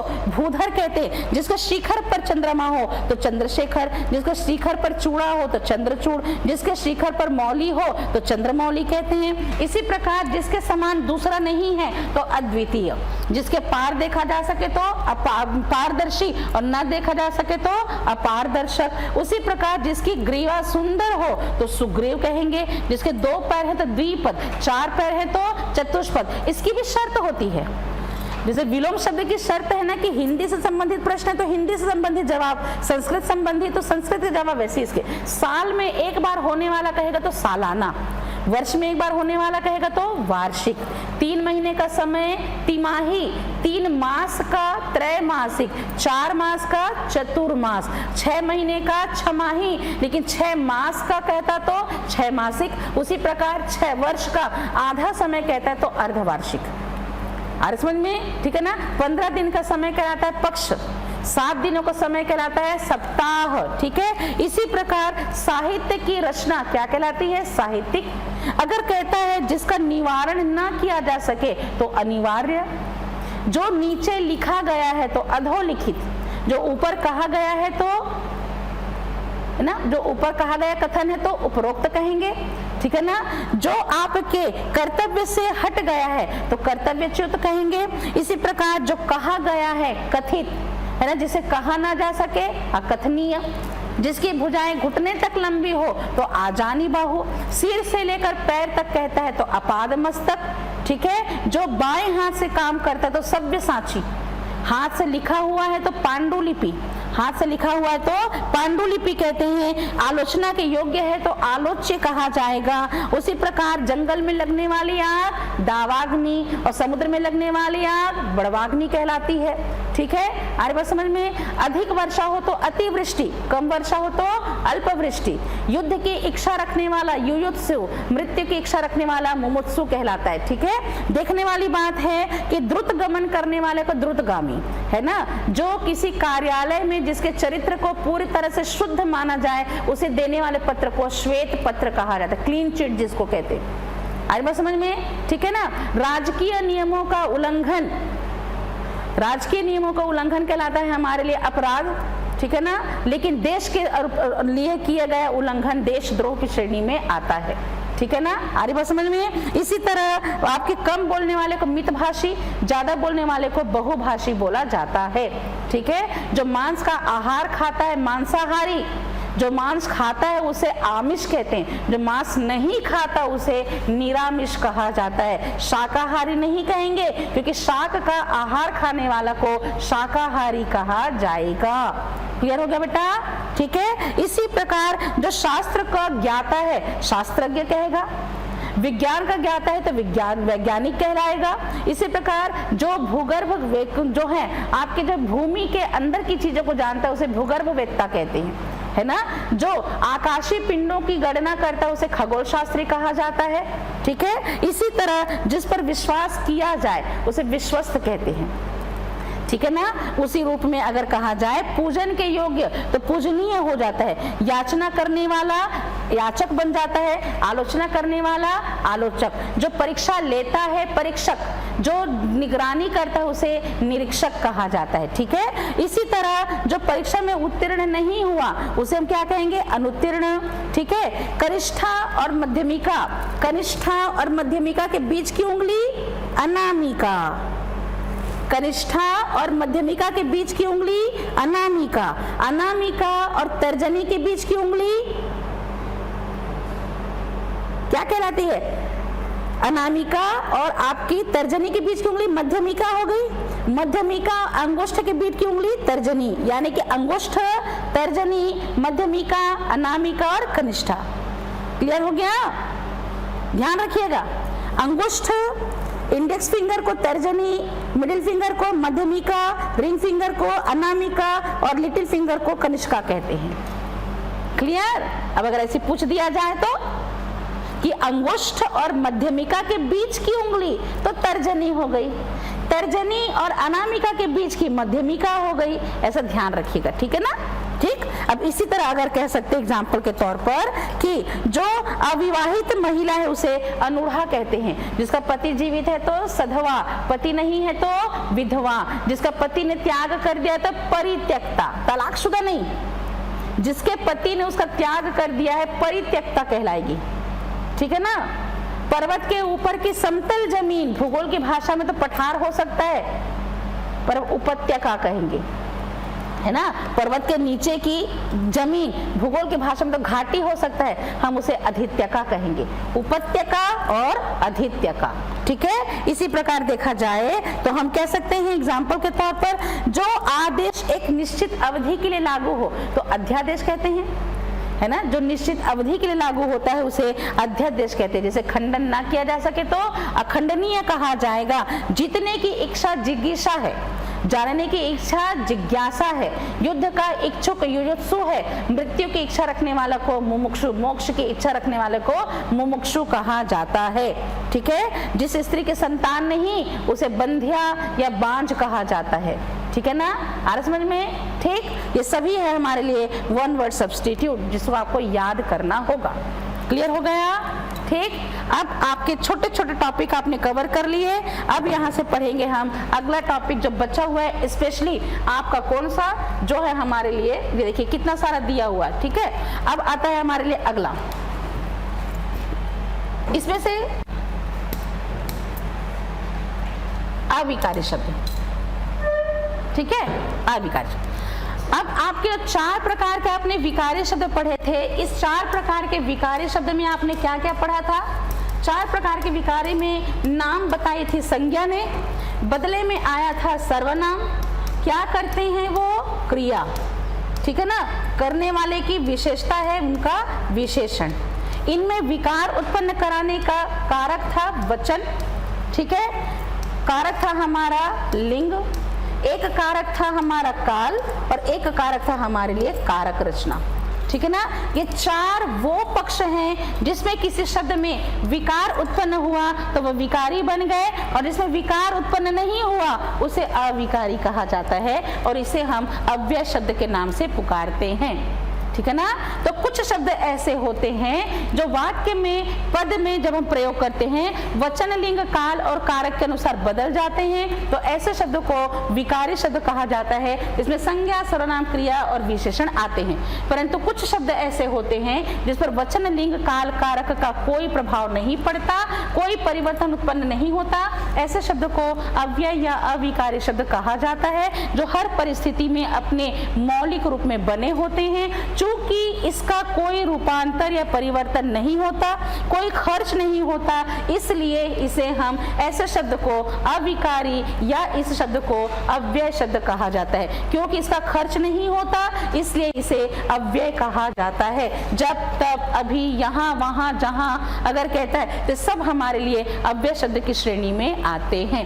इस अव्यय शब्द की खासियत होती है कि ये 4 प्रकार के होते हैं। तो 4 विकारी और 4 अविकारी मिलाकर हमारे लिए 8 प्रकार के अविकारी शब्द, आपके शब्द भेद पाए जाते हैं। ठीक है, तो सबसे पहला है क्रिया विशेषण, जिसे हम कहते हैं एडवर्ब। दूसरा है हमारे लिए आपका कंजक्शन, जो है संयोजक या समुच्चय बोधक।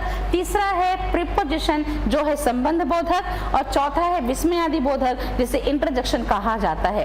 अब अगर कहता है मैं प्रतिदिन टहलने जाता हूँ, शर्मा जी प्रतिदिन टहलने जाते हैं, मोहन प्रतिदिन टहलने जाता है, तुम प्रतिदिन टहलने जाते हो, प्रत्येक वाक्य में अलग अलग प्रकार के लिंग, वचन और पुरुष के इस्तेमाल किए गए। टहलना क्रिया है जिसकी विशेषता बताया प्रतिदिन, और उस प्रतिदिन शब्द में कहीं भी कोई परिवर्तन उत्पन्न नहीं हुआ है। ठीक है ना, आ रही बात समझ में? दूसरा, अगर कहता है मोहन और सोहन पढ़ रहे हैं, है ना, राधा और गीता पढ़ रही हैं, तो 2 शब्द है जहाँ पर 2 शब्द पदों को जोड़ने का काम किया और ने। इसी प्रकार संबंध, वृक्ष के नीचे राहगीर बैठा है ना, मैं जीवन पर्यंत आपका आभारी रहूंगा, तो संबंध बता रहा है कब तक आभारी रहेगा? जीवन पर्यंत। कहाँ बैठा है? वृक्ष के नीचे। अब कहता है हाय राम, ये तूने क्या कह दिया, ओ कितनी गर्मी है। तो जरूरी है कि ठेका लड़कियों ने लिखा है कि छी भाई कैसे करती है, लड़के बोलते छी यार तू कैसा लड़का है ना, दोनों उसका इस्तेमाल करते हैं। तो कहने का मतलब क्या होता है कि शब्द का वह रूप होता है जहां पर किसी प्रकार के कोई खर्च या व्यय नहीं होते, तो ऐसे शब्द को अव्यय या अविकारी शब्द कहा जाता है। सबसे पहले पढ़ेंगे हम क्रिया विशेषण को। क्रिया की विशेषता बताने वाले को कहते हैं क्रिया विशेषण, और विशेषण की विशेषता बताने वाले को कहते हैं प्रविशेषण। तो what is the difference between emphasizing and adverb? Emphasizing जिसे हम प्रविशेषण कहते हैं, वह विशेषण की विशेषता, खूबसूरत है, बहुत खूबसूरत है, चालाक है, बड़ा चालाक है, होशियार है, बहुत होशियार है। तो विशेषण की विशेषता बता दे तो प्रविशेषण बना। ठीक है, लेकिन क्रिया की विशेषता, पढ़ना, उठना, खाना क्रिया है। अब ध्यान पूर्वक पढ़ना, जल्दी उठना, बहुत सारा खाना, तो क्रिया की विशेषता बता रहा है। तो शब्द का वह रूप जो क्या करता है कि क्रिया की विशेषता बताता है। तो क्रिया की विशेषता बताने वाले अव्यय या अविकारी शब्द को क्रिया विशेषण कहा जाता है। जैसे कि अवनीश बैठा था, अब बैठा था कहते हैं तो क्रिया है, क्या बता रहा है कि भीतर बैठा था, है ना। इसी प्रकार प्रातः काल घूमता है, घूमना क्रिया है, कब घूमता है? प्रातः काल घूमता है ठीक है ना। एग्जाम्पल के तौर पर तो मैंने क्या बताया कि किसी भी वाक्य में क्रिया की विशेषता बताने वाले को क्रिया विशेषण कहा जाता है। अर्थ के आधार पर 4 प्रकार के क्रिया विशेषण होते हैं और ध्यान रखिएगा इसी क्रिया विशेषण से हमारा एक समास बनता है जिसे एडवर्बियल कंपाउंड कहते हैं, यानी कि हमारा अव्ययी भाव समास का निर्माण होता है। ठीक है ना। इसमें से मोस्ट ऑफ टाइम आपका रीतिवाचक और समय सूचक क्रिया विशेषण से उदाहरण बनते हैं, है ना। रीतिवाचक और समय सूचक क्रिया विशेषण से मैक्सिमम एग्जाम्पल आपके अव्ययी भाव समास के बनते हैं, ध्यान रखिएगा। ठीक है। तो अर्थ के आधार पर क्रिया विशेषण कितने प्रकार के होते हैं? 4 प्रकार के। एडवर्ब ऑफ टाइम जिसे हम समय सूचक क्रिया विशेषण या हम इसे कालवाचक क्रिया विशेषण भी कहते हैं।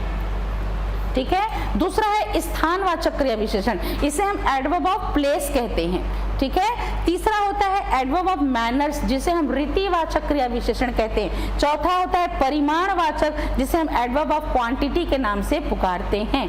तो अर्थ के आधार पर 4 प्रकार के क्रिया विशेषण होते हैं जिससे मैक्सिमम आपके अव्ययी भाव समास का एग्जाम्पल बनता है, जहां समय सूचक और रीतिवाचक क्रिया विशेषण से उदाहरण बनते हैं, जैसे कि प्रतिदिन, प्रतिपल, प्रतिक्षण कहता है समय सूचक में। इसी प्रकार यथाविधि, यथाभक्ति, यथाशक्ति कहता है आपके रीतिवाचक से। क्लियर हो गया।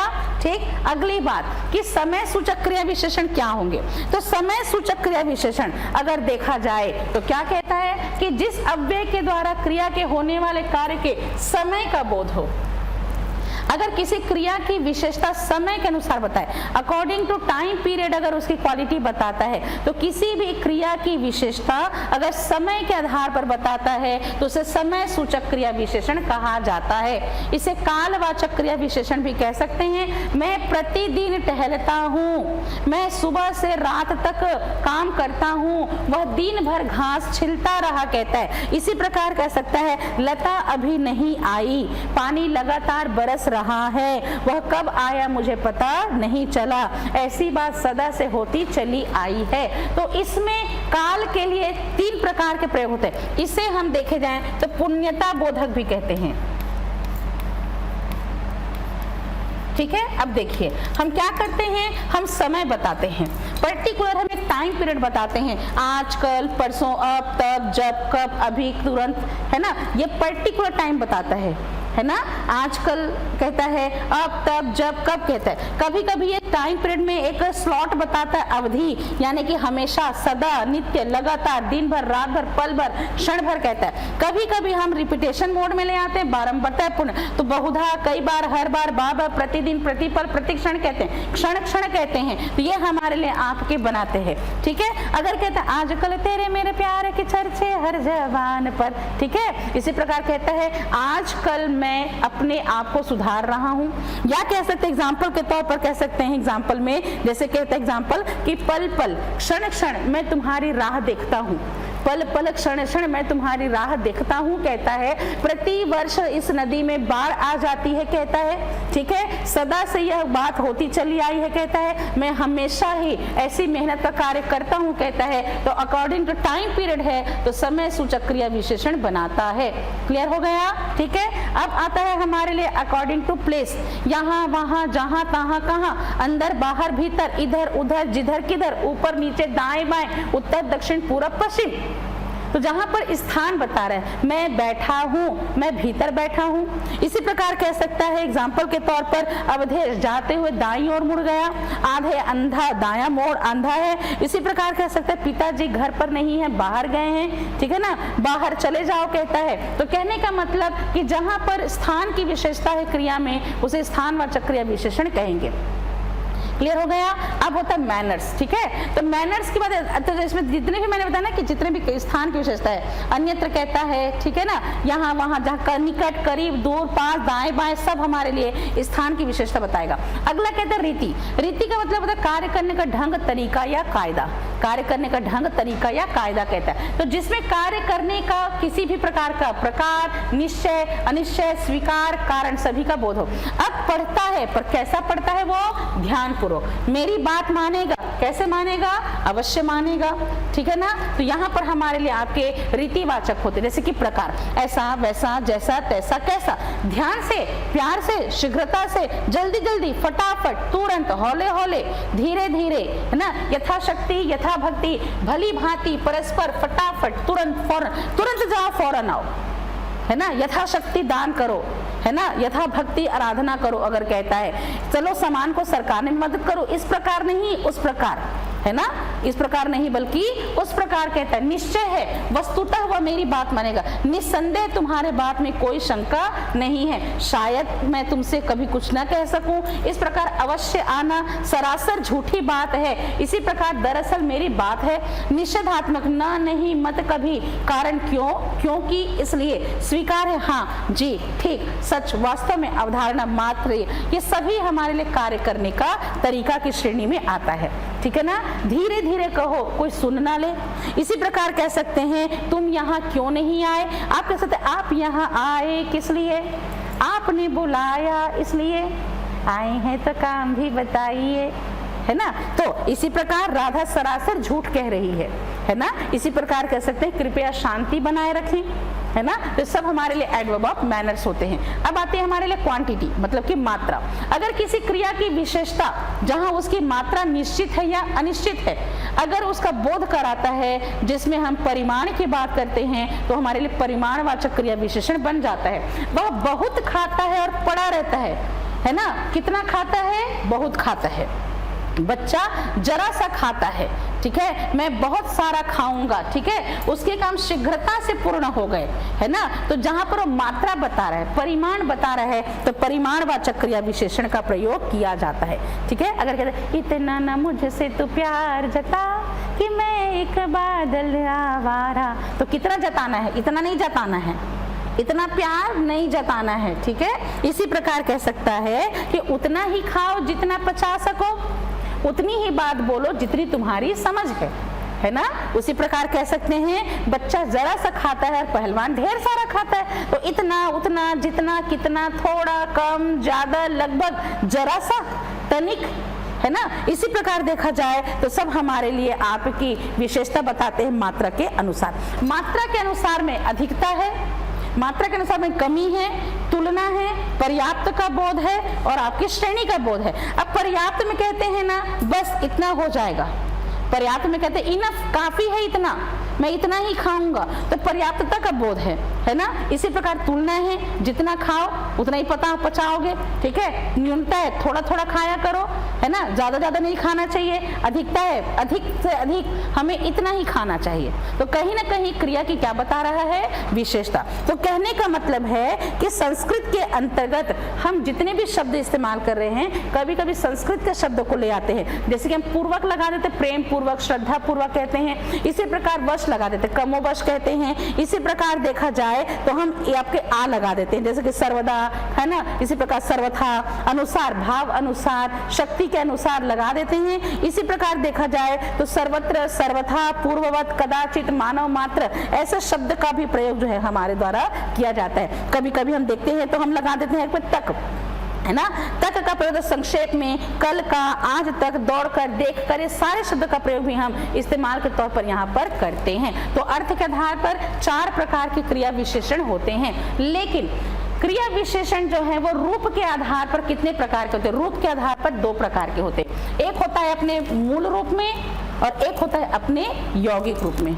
मूल रूप में क्रिया विशेषण कैसे होते हैं? ऐसे क्रिया विशेषण जिसमें कोई परिवर्तन उत्पन्न नहीं होता है, अपने मूल रूप में होते हैं। मैं ठीक बात कर रहा हूँ, मैं यहाँ से दूर चला गया था, इसी प्रकार अचानक वर्षा होने लगी, मैं वहाँ नहीं जाऊँगा, यहाँ पर अंधेरा है, आज मेरी बात तुमसे नहीं हुई, इसी प्रकार पुनः मैंने काम करना शुरू कर दिया। तो ये सब अपने मौलिक रूप में होते हैं। लेकिन कभी कभी यह क्रिया विशेषण अपने रूप को बदल लेते हैं। तो ऐसे क्रिया विशेषण जिसमें हम प्रत्यय लगा देते हैं, ऐसे क्रिया विशेषण जिसे प्रत्यय या पद को जोड़ दिया जाता है तो वह हमारे लिए यौगिक क्रिया विशेषण बन जाता है। अब मन से यह काम करो। इसी प्रकार चुपके से अगर कहता है चुपके से लगे जा गले कहता है तो गले लगना है, कैसे लगना? चुपके से, किसी को पता नहीं चलना चाहिए।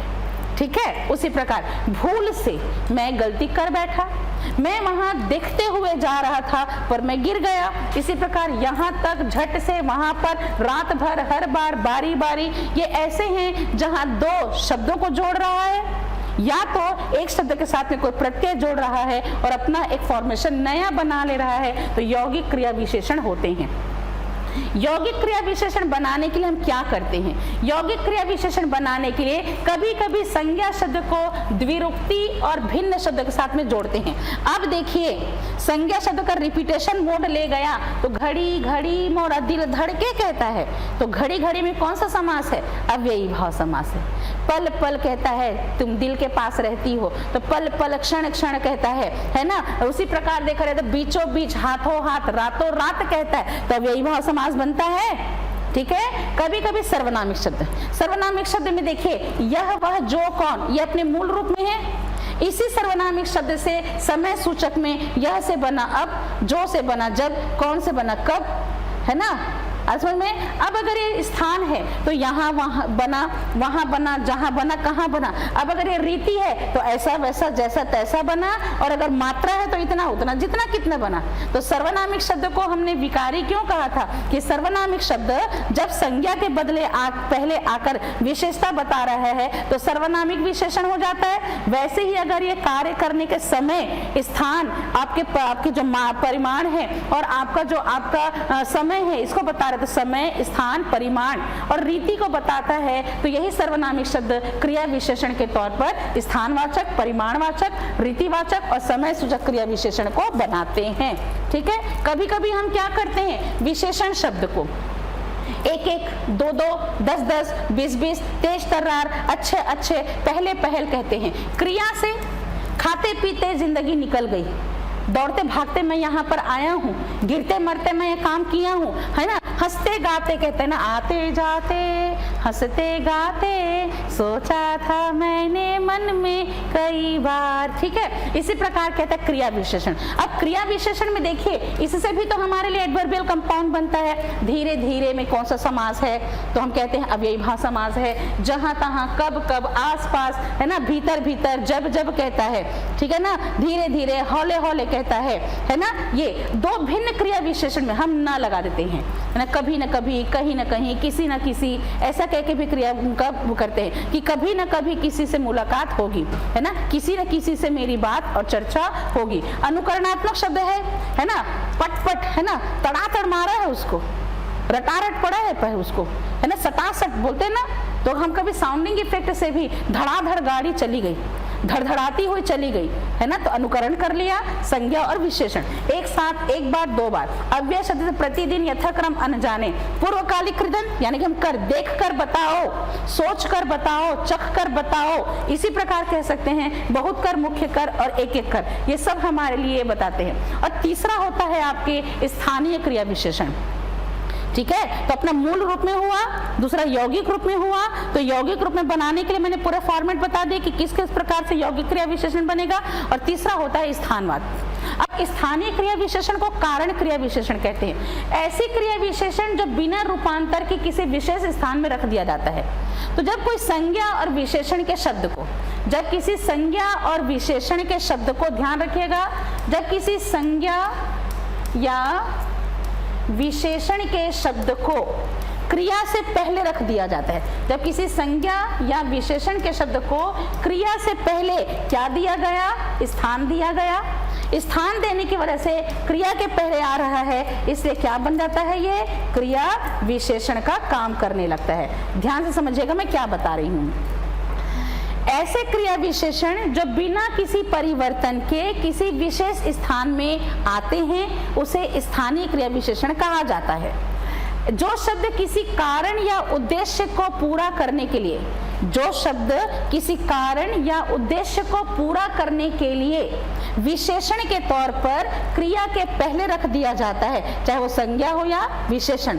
अब ऐसे में इसे स्थान दिया गया, इसकी वजह से क्रिया के पहले आकर क्या बन जाते हैं, क्रिया विशेषण। अब चाटना क्रिया है ना, चाटना क्रिया है, परंतु यहाँ पर सिर जैसा संज्ञा शब्द को लगा दिया। अब यह हमारे लिए क्रिया विशेषण का काम कर रहा है कि जाओगे नहीं तो मेरा सिर तो खाओगे, है वह खाक पढ़ेगा, पढ़ना क्रिया है, खाक जो है वो संज्ञा शब्द है और वो विशेषता बता रहा है। ठीक है, तो कहने का मतलब क्या हुआ है कि जहां अगर एग्जाम्पल के तौर पर कहता है, वह आपके एग्जाम्पल के तौर पर कि वह मेरा सिर खाएगा, उसी प्रकार राधा रोती हुई जा रही है, वह अच्छा गाता है, कौन लेकर पढ़ता है, ठीक है, तुम मेरी मदद खाक करोगे, इसी प्रकार वह अपना सिर पढ़ेगा।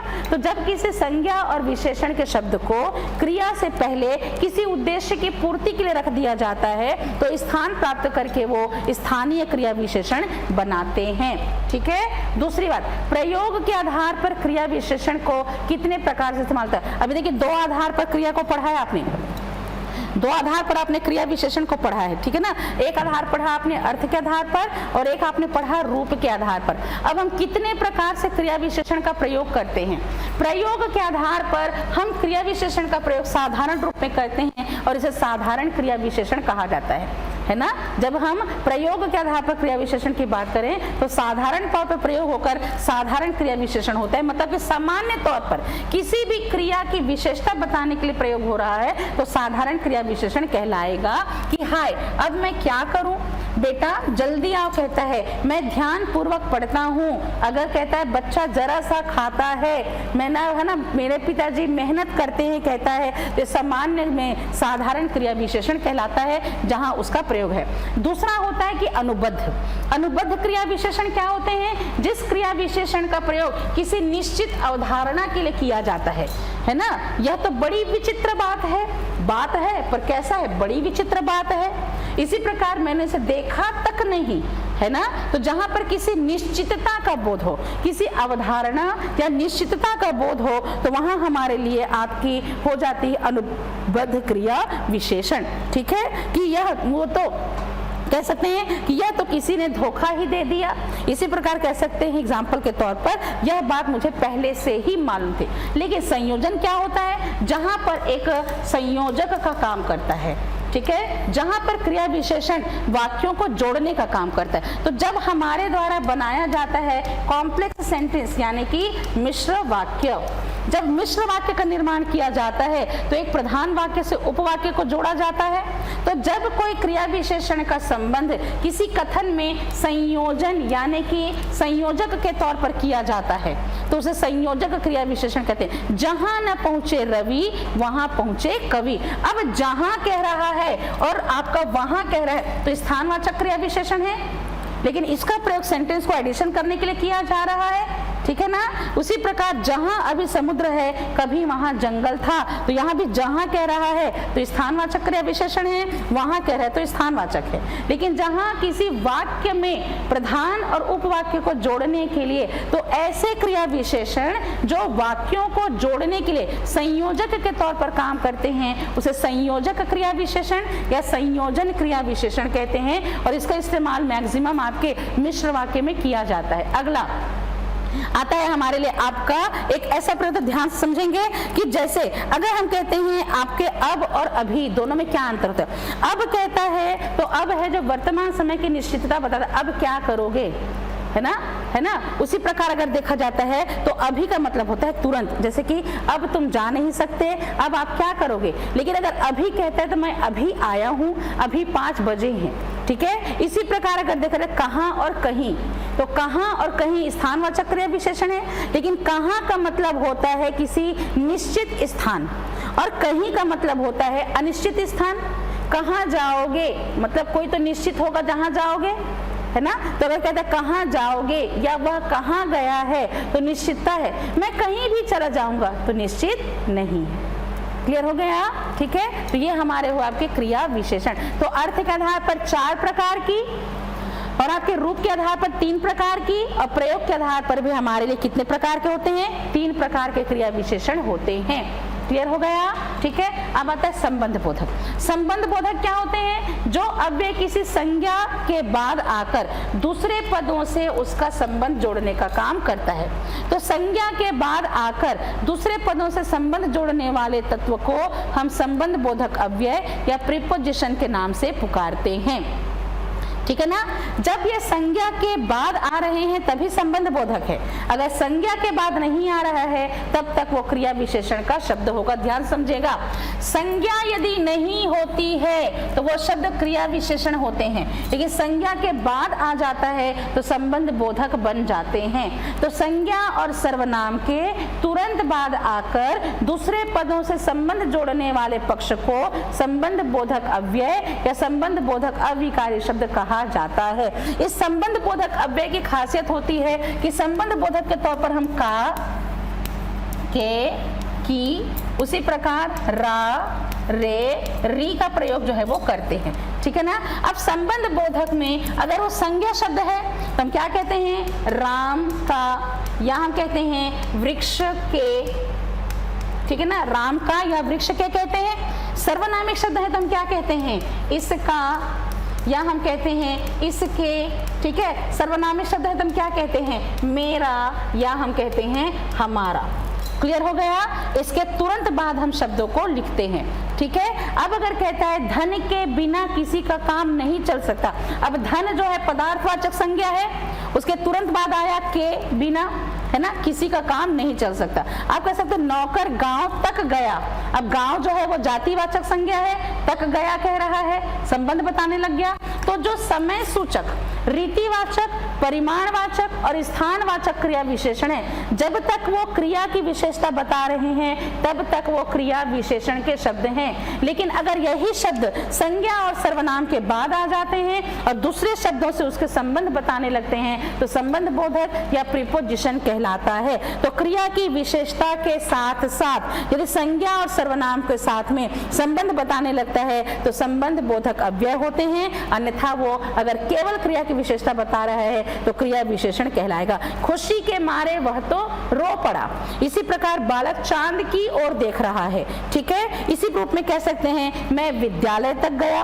कृष्ण के साथ राम राधा का भी नाम पूजा जाता है, नियम के विरुद्ध काम करना नहीं चाहिए। तो अगर कहता है तो व्युत्पत्ति के आधार पर ये हमारे दो प्रकार के हैं, मूल संबंध बोधक और आपके यौगिक। अब हर परिस्थिति में आप बोलोगे कि मैडम मूल और आपके यौगिक का क्या अर्थ होता है? तो मूल रूप से अपने जो मौलिक अवस्था में है, अपने जो रियल फॉर्म में है, तो उसे हम कहते जैसे बिना, नाई, पर्यंत, पूर्वक, समान, तक, भर, ये जो शब्द हैं अपने मौलिक रूप में होते हैं, इसमें कोई परिवर्तन नहीं होता। जैसे कि जीवन पर्यंत, धन के बिना, इसके शीघ्रता पूर्वक, इसी प्रकार इसके समान, है ना, दूर तक, है ना, इसके भर तक, इसकी ओर, दाईं ओर, बाईं ओर कह रहा है, इसमें कोई परिवर्तन नहीं होता। लेकिन जब किसी संबंध बोधक अव्यय का ऐसा प्रयोग किया जाए जो अन्य शब्दों से मिलाकर बनाया जाता है, कभी प्रत्यय जोड़कर या किसी के साथ में एडिशन ऑन होकर, तब वो हमारे लिए यौगिक संबंध बोधक अव्यय बनाता है। जैसे कि संज्ञा, है ना, अगर कहते हैं राम के पलटे, है ना, राम के लिखे, राम की अपेक्षा, राम के मार्फत, राम के नाम पर, राम के बदले, है ना। इसी प्रकार कह सकते विशेषण, है ना, राधा के समान, राधा के तुल्य, राधा के योग्य, राधा के सरीखे, राधा के जैसे, राधा की तरह, है ना। इसी प्रकार है आपकी क्रिया विशेषण, घर के बाहर, घर के ऊपर, घर के भीतर, घर के पास, घर के दूर। तो कहने का मतलब जब हम इसमें एडिशन करने लगते हैं तो यौगिक बन जाते हैं और यौगिक क्रिया विशेषण हो जा आपके संबंध बोधक बन जाते हैं। लेकिन हम प्रयोग कैसे करते हैं? प्रयोग करने के लिए हम इसे संबंध बोधक होता है, ऐसे संबंध बोधक अव्यय जो संज्ञा की विभक्ति के पीछे जोड़ जाते हैं। संज्ञा की विभक्ति के पीछे, यानी कि हवा के बिना कह रहा है, नर की नाई कह रहा है, धन के बिना कह रहा है। तो संज्ञा के बाद में प्रत्यय के साथ में जब जोड़ा जाता है तो उसे हम संबंध बोधक कहेंगे। और अनुबद्ध क्या होता है? जो संज्ञा के विकृत रूप के बदले आता है, विकार उत्पन्न हो जाता है। मित्र के साथ ना कहकर हम क्या कहते हैं? मित्रों सहित। सखियों के साथ ना कहकर सखियों सहित, है ना, सहेलियों के साथ ना कहकर सहेलियों सहित कहने लगते हैं, विकार उत्पन्न हो जाता है।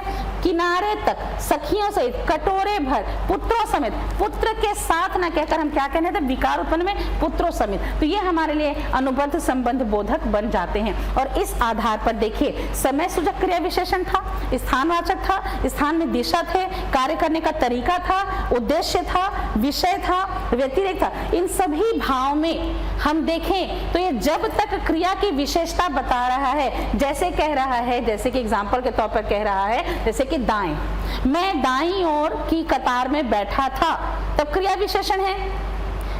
मेरे दाहिने ओर मोहन बैठा है, तो संबंध बता दे रहा है, किसके दाईं ओर, मेरे दाईं ओर। क्लियर हो रही बेटा, क्लियर हो रही चीजें, ठीक है। अब कहता है, एग्जाम्पल कहता है, एग्जाम्पल के तौर पर जैसे कि समीप है ना, मेरा विद्यालय समीप में है, तब तो क्रिया विशेषण है। मेरा विद्यालय समीप में है, तब तक क्रिया विशेषण है। मेरे समीप, वृक्ष के समीप, वृक्ष के नीचे कह रहा है, तब वो हमारे लिए संबंध बोधक बन जाएगा, ठीक है। तो संज्ञा और सर्वनाम के तुरंत बाद आ रहा है, तो अगर हम कहते हैं ना मोहन के अलावा, है ना, मुझे रोटी के अलावा चावल खाने की इच्छा लगी है, अगर कहता है मोहन के बदले सोहन चला जाएगा, तो जहां पर वो एक संबंध बताने लगता है तो संबंध बोधक अव्यय की श्रेणी में आते हैं। इसी तरह कहते हैं ना, एग्जाम्पल के तौर पर मोहन की अपेक्षा, है ना, अगर कह सकते हैं ना आप ये लगभग, है ना, 10 रुपए के लगभग, इसी प्रकार कह सकते हैं आपके इसके साथ, उसके साथ, इसके संग, तेरे संग संग आया मेरी यादों का मेला, ठीक है। इसी प्रकार इसके विरुद्ध, है ना, तो कहीं ना कहीं इस, उस, मैं, है ना, इसी प्रकार संज्ञा शब्द का लगा बाद में हम का, के, की, रा, रे, री का प्रयोग करके दूसरे शब्दों से क्या जोड़ते हैं, उसका संबंध जोड़ते हैं, और इस संबंध बोधक अव्यय की श्रेणी में आता है। अगला है हमारे लिए समुच्चय बोधक अव्यय, ठीक है, ठीक, समुच्चय बोधक अव्यय। और ये समुच्चय बोधक अव्यय क्या होता है, समुच्चय बोधक अव्यय को हम कंजक्शन वर्ड्स कहते हैं, इसे संयोजक कहा जाता है। और आपको पता है इससे बनता है द्वंद्व समास। अच्छा, एक और चीज ना, ये संबंध बोधक अव्यय ना, इससे भी बनता है हमारा अव्ययी भाव समास, ठीक है ना, क्लियर हो गया। तो क्रिया विशेषण से और संबंध बोधक से अव्ययी भाव समास बनते हैं, और संयोजक शब्द से हमारे लिए द्वंद्व समास का निर्माण होता है, ठीक है। तो ऐसा शब्द या पद या अव्यय जो संज्ञा और क्रिया की विशेषता नहीं बता रहा, यानी को क्रिया विशेषण है नहीं है ना, तो वो उसके बीच संबंध बता रहा है, इसलिए संबंध बोधक नहीं है, बल्कि क्या करता है, दो पदों को, वाक्यांशों को या उपवाक्यों को जोड़ने का काम करता है, तो उसे संयोजक या समुच्चय बोधक अव्यय कहते हैं। दो शब्द पदों को, वाक्यांशों को या वाक्य पदों को जोड़ने का जो काम करता है, उसे संयोजक अव्यय या समुच्चय बोधक अव्यय के नाम से पुकारा जाता है। आंधी आई और पानी बरसा, अब आंधी आई कह रहा है तो एक वाक्य है, और पानी बरसा कह रहा है तो एक वाक्य है, एडिशन किसने किया, और ने। किसान खेत पर काम कर रहा है और उसकी पत्नी मेड़ पर बैठे उसे निहार रही है। इसी प्रकार अगर देखा जाए तो हम क्या कह सकते हैं, 2 और 2 4 होते हैं, राधा और गीता बहनें हैं, सूरज निकला और पंछी चहकने लगे, परिश्रम करो ताकि जीवन सफल हो जाए। तो दो शब्द पदों को या वाक्यांशों को जोड़ने वाले पक्ष को हम क्या कहते हैं, संयोजक या समुच्चय बोधक अव्यय कहा जाता है। जब ये द्वंद्व समास में होते हैं, जैसे कि राधा कृष्ण कह रहा है, तो यहाँ पर योजक चिन्ह का इस्तेमाल किया जाता है। अगर हम इसी का विग्रह करते हैं तो इस योजक चिन्ह के बदले हम संयोजक शब्द का इस्तेमाल करते हैं राधा और कृष्ण का, ठीक है। अब ये कंजक्शन वर्ड्स कितने प्रकार के होते हैं, तो समुच्चय बोधक अव्यय के 2 प्रकार होते हैं, एक होता है समानाधिकरण और एक होता है व्यधिकरण, ठीक है ना, समानाधिकरण और व्यधिकरण। समानाधिकरण समुच्चय बोधक क्या होते हैं, समानाधिकरण समुच्चय बोधक का मतलब होता है समान अधिकार, समानाधिकरण समुच्चय बोधक का मतलब होता है समान अधिकार, ठीक है। तो कहने का मतलब कि समान घटक शब्द वाक्य जो परस्पर एक दूसरे से समान अधिकार रखते हो, तो यह अव्यय समान घटक वाले होते हैं, मतलब दोनों पदों पर समान अधिकार रखने वाले अव्यय को समानाधिकरण कहते हैं। ठीक है, तो समान अधिकार या समान स्तर वाले शब्द या उपवाक्य ऐसे वाक्यांश को जोड़ता है, उसे समानाधिकरण कहते हैं। यह 4 प्रकार का होता है। समानाधिकरण में 4 प्रकार के संयोजक इस्तेमाल किए जाते हैं। एक जो केवल जोड़ने का काम करता है, एक जो केवल जोड़ने का काम करता है जिसे संयोजक कहेंगे। ठीक है, जो जोड़ने का काम करता है उसे केवल संयोजक कहा जाएगा। और एवं तथा की, ठीक है, मीरा और निधन नृत्य कर रही हैं, राधा एवं मोहन। दूसरा होता है विकल्प। विकल्प का मतलब होता है कि 2 पदों को जोड़ने का काम करता है, जिसमें हम एक को चुनते हैं और दूसरे को छोड़ देते हैं। इसके अंतर्गत हम या अथवा चाहे का प्रयोग जो है वो करते हैं। दीपक आया होगा अथवा पंकज, है ना। इसी प्रकार राधा बाजार जाएगी या उसकी माँ। ठीक है, तीसरा होता है हमारे लिए कभी जोड़ते हैं, कभी न कभी, कहीं न कहीं, चाहे न चाहे, किंवा तो न, इसका इस्तेमाल भी जोड़ते हैं जहाँ एक को चुनना है एक को छोड़ना है। तीसरा होता है विभाजक या विरोध सूचक, ऐसे अव्यय जो जोड़ते जैसे दोनों का परस्पर एक दूसरे से विरोध होता है ना। क्षितिज दौड़ा किंतु बीच में गिर गया, मेहनत से पढ़ो वरना जिंदगी खराब हो जाएगी, है ना। तो कहने का मतलब कि दोनों को जोड़ने का काम तो कर रहा है, परंतु वाक्य में परस्पर विरोध या विभाजक का इस्तेमाल करता है। और आपका चौथा होता है मात्रा। वर्षा बंद हो गई अतः अब हमें चलना चाहिए, तो जहां पर एक परिमाण को बोध कराता है कि 2 उपवाक्यों को जोड़ तो रहा है, परंतु पहले उपवाक्य के अर्थ को दूसरे उपवाक्य के द्वारा उसके रिजल्ट को बताया जा रहा है। इसलिए अन्यथा, सो, अतः, फलस्वरूप, परिणाम। मोहन बीमार था, फलस्वरूप उसकी मृत्यु हो गई।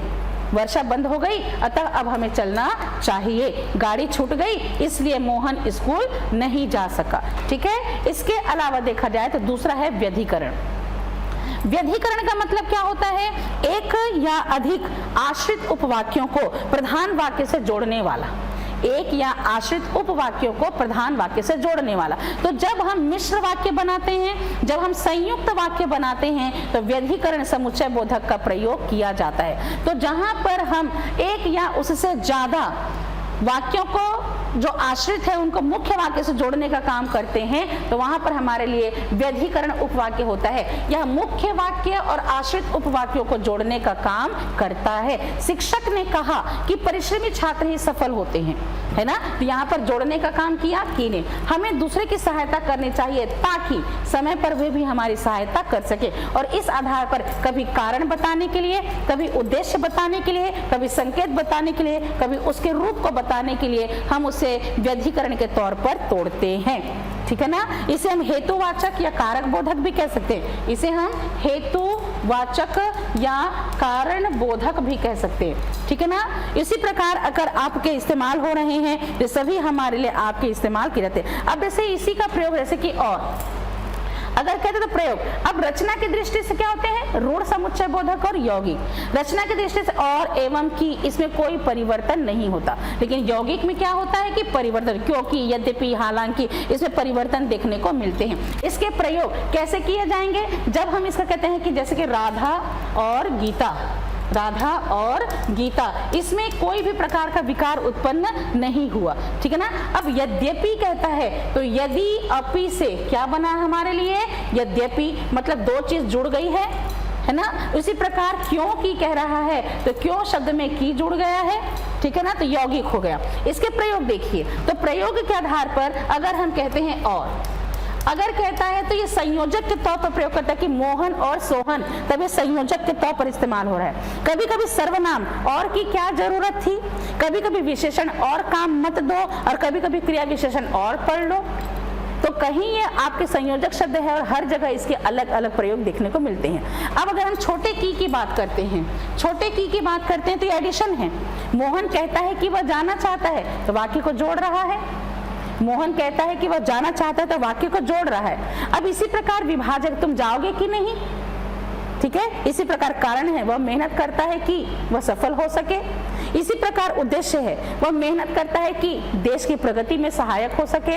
इसी प्रकार स्थान है, मैंने देखा कि चारों ओर अंधकार छाया हुआ है। और इस तरह हमारे लिए क्या हो जाते हैं? आपके संयोजक आपके हो जाते हैं। लास्ट बनाते हैं 5 मिनट और लूंगी, विस्मयादि बोधक। वक्ता के विस्मय संबंधी बातों का बोध कराने वाले पक्ष को क्या कहा जाता है? विस्मयादि बोधक। हर्ष, दया, घृणा, शोक, चेतावनी आदि मनोभावों का जो बोध कराता है उसे विस्मयादि बोधक कहा जाता है। तो वाक्य में वक्ता के विस्मय, आश्चर्य, दया, घृणा, शोक आदि मनोभावों को संबोधित करने वाले पक्ष को विस्मयादि बोधक कहा जाता है कि अरे वाह क्या चाय बनाई है, उफ कितनी गर्मी है, आहा कितना सुहाना मौसम है, उफ यह तुमने क्या कह दिया, शाबाश तुमने बहुत अच्छा काम किया, छी कितना गंदा लड़का है। तो ये सारे मनोभावों को बताने का काम करता है। व्याकरण में इस अव्यय का विशेष महत्व नहीं माना जाता, इसका प्रयोग एक व्याकरणिक इकाई के तौर पर नहीं होता, हालांकि इसका प्रयोग होता है जिससे हम विस्मयादि बोधक वाक्य का निर्माण करते हैं, जैसे हम एक्सक्लेमेटरी सेंटेंस कहते हैं, वहां इसका प्रयोग देखने को होता है। तो विस्मय बोधक भाव वाले शब्द वाक्य में सबसे पहले लिखे जाते हैं, ठीक है ना। अब ये आपके हर्ष भी है, शोक है, विस्मय है, सावधानी, कृतज्ञता सब प्रकार का है। अब इससे प्रश्न कैसे बनेगा? अगर कह सकते हैं धन्यवाद आपने मेरी बातों का समर्थन किया, विस्मय का कौन सा पक्ष है? तो कृतज्ञता सूचक है।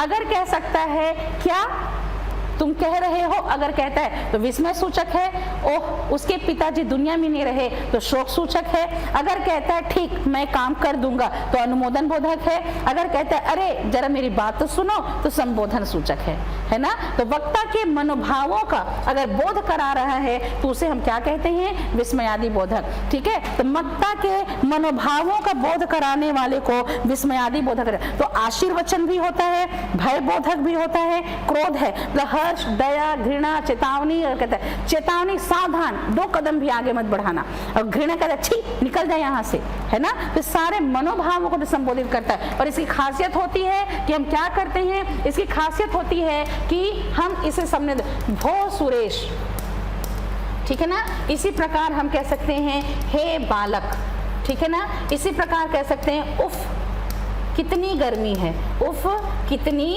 गर्मी है। तो ऐसे वाक्य जहां पर हमारे द्वारा प्रयोग किए जा रहे हैं तो वहां पर विस्मय बोधक शब्द को वाक्य सबसे पहले रखा जाएगा, फिर वाक्य की पूर्व शुरुआत होती है, ठीक है ना। तो किसी को हम अपने वक्ता के मनोभावों को बताने के लिए जिस शब्द का इस्तेमाल करते हैं उसमें विस्मयादि बोधक कहते हैं। और इस तरह पार्ट ऑफ स्पीच आपका पूरा कंप्लीट होता है, यानी कि 4 प्रकार के विकारी और 4 प्रकार का अविकारी शब्द। तो संज्ञा यदि नाम है, बदले में है सर्वनाम, संख्या बताई वचन ने, विशेषता बताया विशेषण ने, क्या करते हैं वो क्रिया, कब करते हैं काल में, करने वाले कौन स्त्रीलिंग या पुल्लिंग, बांधती है कौन कारक रचना। सभी पद जब परिवर्तन उत्पन्न कर ले रहे हैं तो विकारी हुए, और जहां परिवर्तन नहीं है तो अविकारी शब्द, यानी कि क्रिया की विशेषता क्रिया विशेषण, शब्द पदों को जोड़ रहा है तो संयोजक, कर्ता क्रिया का संबंध बता रहा संबंध बोधक, और मनोभावों को बता रहा है तो विस्मयादि बोधक अव्यय होते हैं, ठीक है। आगे बस समझ में। तो 4 प्रकार का विकारी, 4 प्रकार का अविकारी शब्द होता है, और इस तरह आपके शब्द विचार कंप्लीट होते हैं। अब बचता है आपके टॉपिक में वाक्य विचार, जिसमें आपके वाक्य शुद्धिकरण आते हैं, वाक्य विचार होता है, उपसर्ग प्रत्यय, मुहावरा, लोकोक्ति और समास।